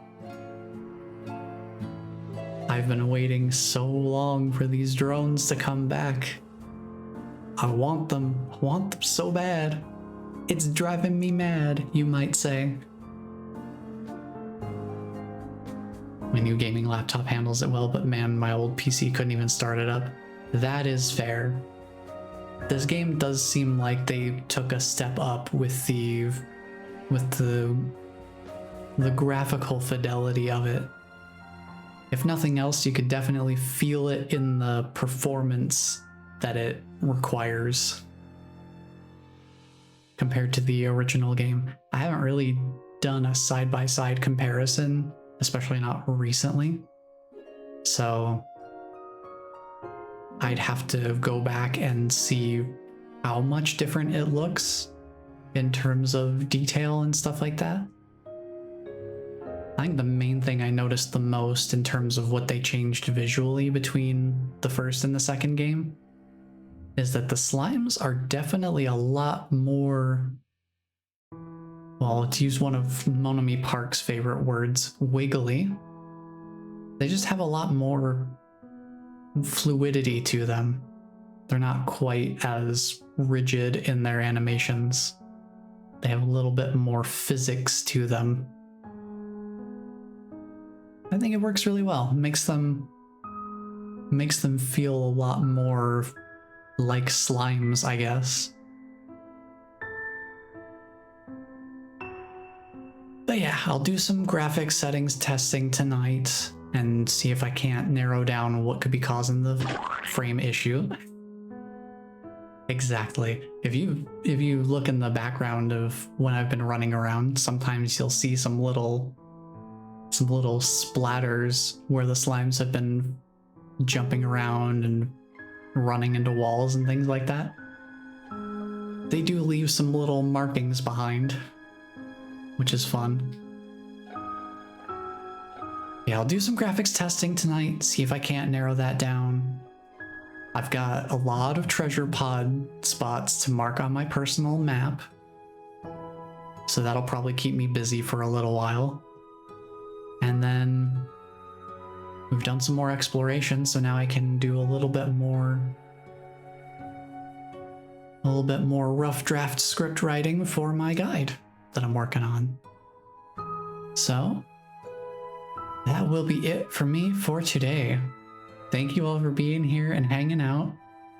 Very happy that you were able to stop in on this one, Bless. I know I was wondering if you would, like, how you would react to us finally being back on Slime Rancher after so long without it. Because, like, this came out in September. This game went into full release in September, and I did. Ooh, that was a slow one. That was a low meow.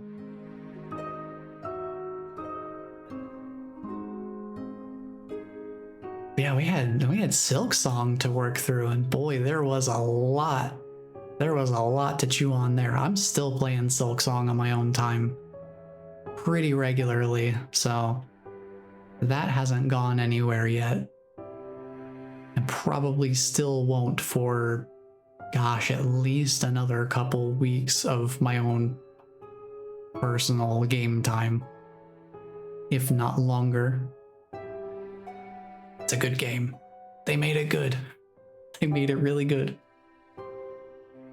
But yeah, so I'll have a lot to keep me busy between now and next week. I'm really looking forward to it. I am very, very happy to be back in Slime Rancher. Just coming back to this game feels like this game is where I belong, in a way. And I don't know how much of that is now personal bias, because this was the first game that I streamed on Twitch here. And that's also how Bless found me for the first time, was me streaming Slime Rancher. So there is a lot of potential emotional bias involved in this game. But something about it too is I feel like I have enough knowledge about it to be able to just constantly talk about it. And it's like, that's probably a good sign that I'm enjoying a game, is if I'm just subconsciously talking about it and just all the little different nuances and aspects of it. I think this is one of the few games I really do that with. It's like, no matter how long I've been away from it, this just feels like, it's just like I'm back in it. I'm back in the groove. It feels like I never even left, and like I've been away for an eternity at the same time. Ultimate chill game, it doesn't get enough hype. That kind of feels like the sentiment I got looking on YouTube and seeing that most of what exists on there, outside of shorts, because I don't usually watch shorts too much, there really is not, there isn't a whole lot in terms of Slime Rancher 2 guides. There's some stuff, but most of it is from different points in the early access release. And then the big spike in guides is mostly beginner tips and starting guide kind of stuff, where it mostly covers, you know, a handful of things in the early game, where it's basically the kind of thing that's like, this is how you play Slime Rancher from the ground up.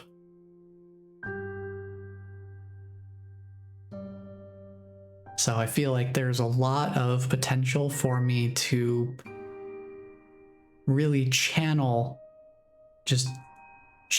my yapping energy that I have for this game specifically, and make it into something that's useful for people who do find interest in this game. Because I imagine there are people out there looking for information about this game, and there isn't a whole lot of it, at least not on YouTube. So I might be able to fill an information gap.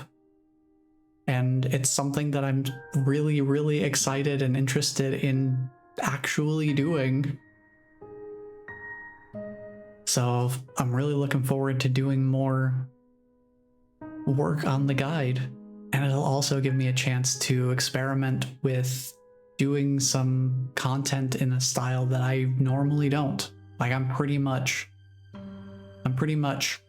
streaming first, and then the archives are there so that if people aren't able to make it to the live streams, or if they don't prefer that format and want to watch the archive after the fact instead, that is also an option. But I don't really do a whole lot of specifically edited content in the way that, you know, a dedicated guide to different aspects of this game would really entail. So it gives me a bit of an opportunity to, I suppose, broaden my horizons a little bit and get a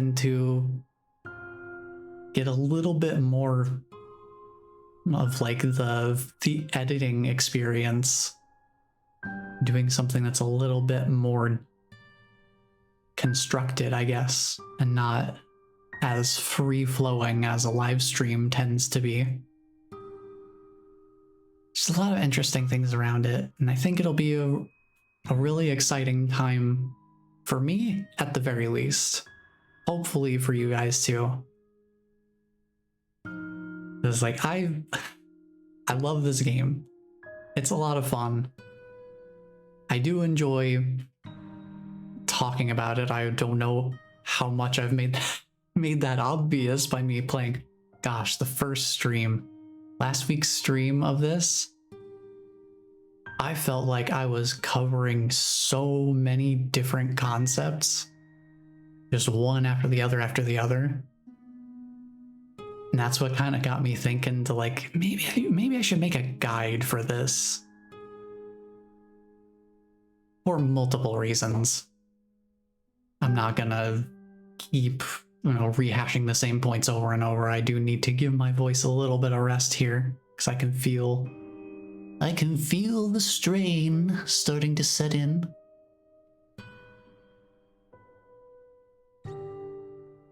Yeah, I'm excited to see how it all goes. Me too. I'm glad that you're excited because I'm excited, and hopefully that excitement translates into something that is fun for everybody, because that's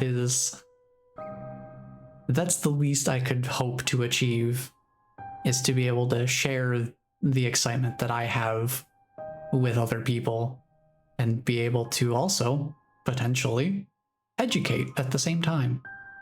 Who knows? Maybe I can do both. Only time will tell. But I am gonna go give my voice a break now and go figure out dinner plans. So thank you all for being here and hanging out. Appreciate you all joining in. I hope we can get that diamond next time. I'm so excited for Quantum Drones. But we'll see how it plays out. So thank you all for being here. And just know that somebody cares about you because I care about you. And until the next stream, take care, everyone.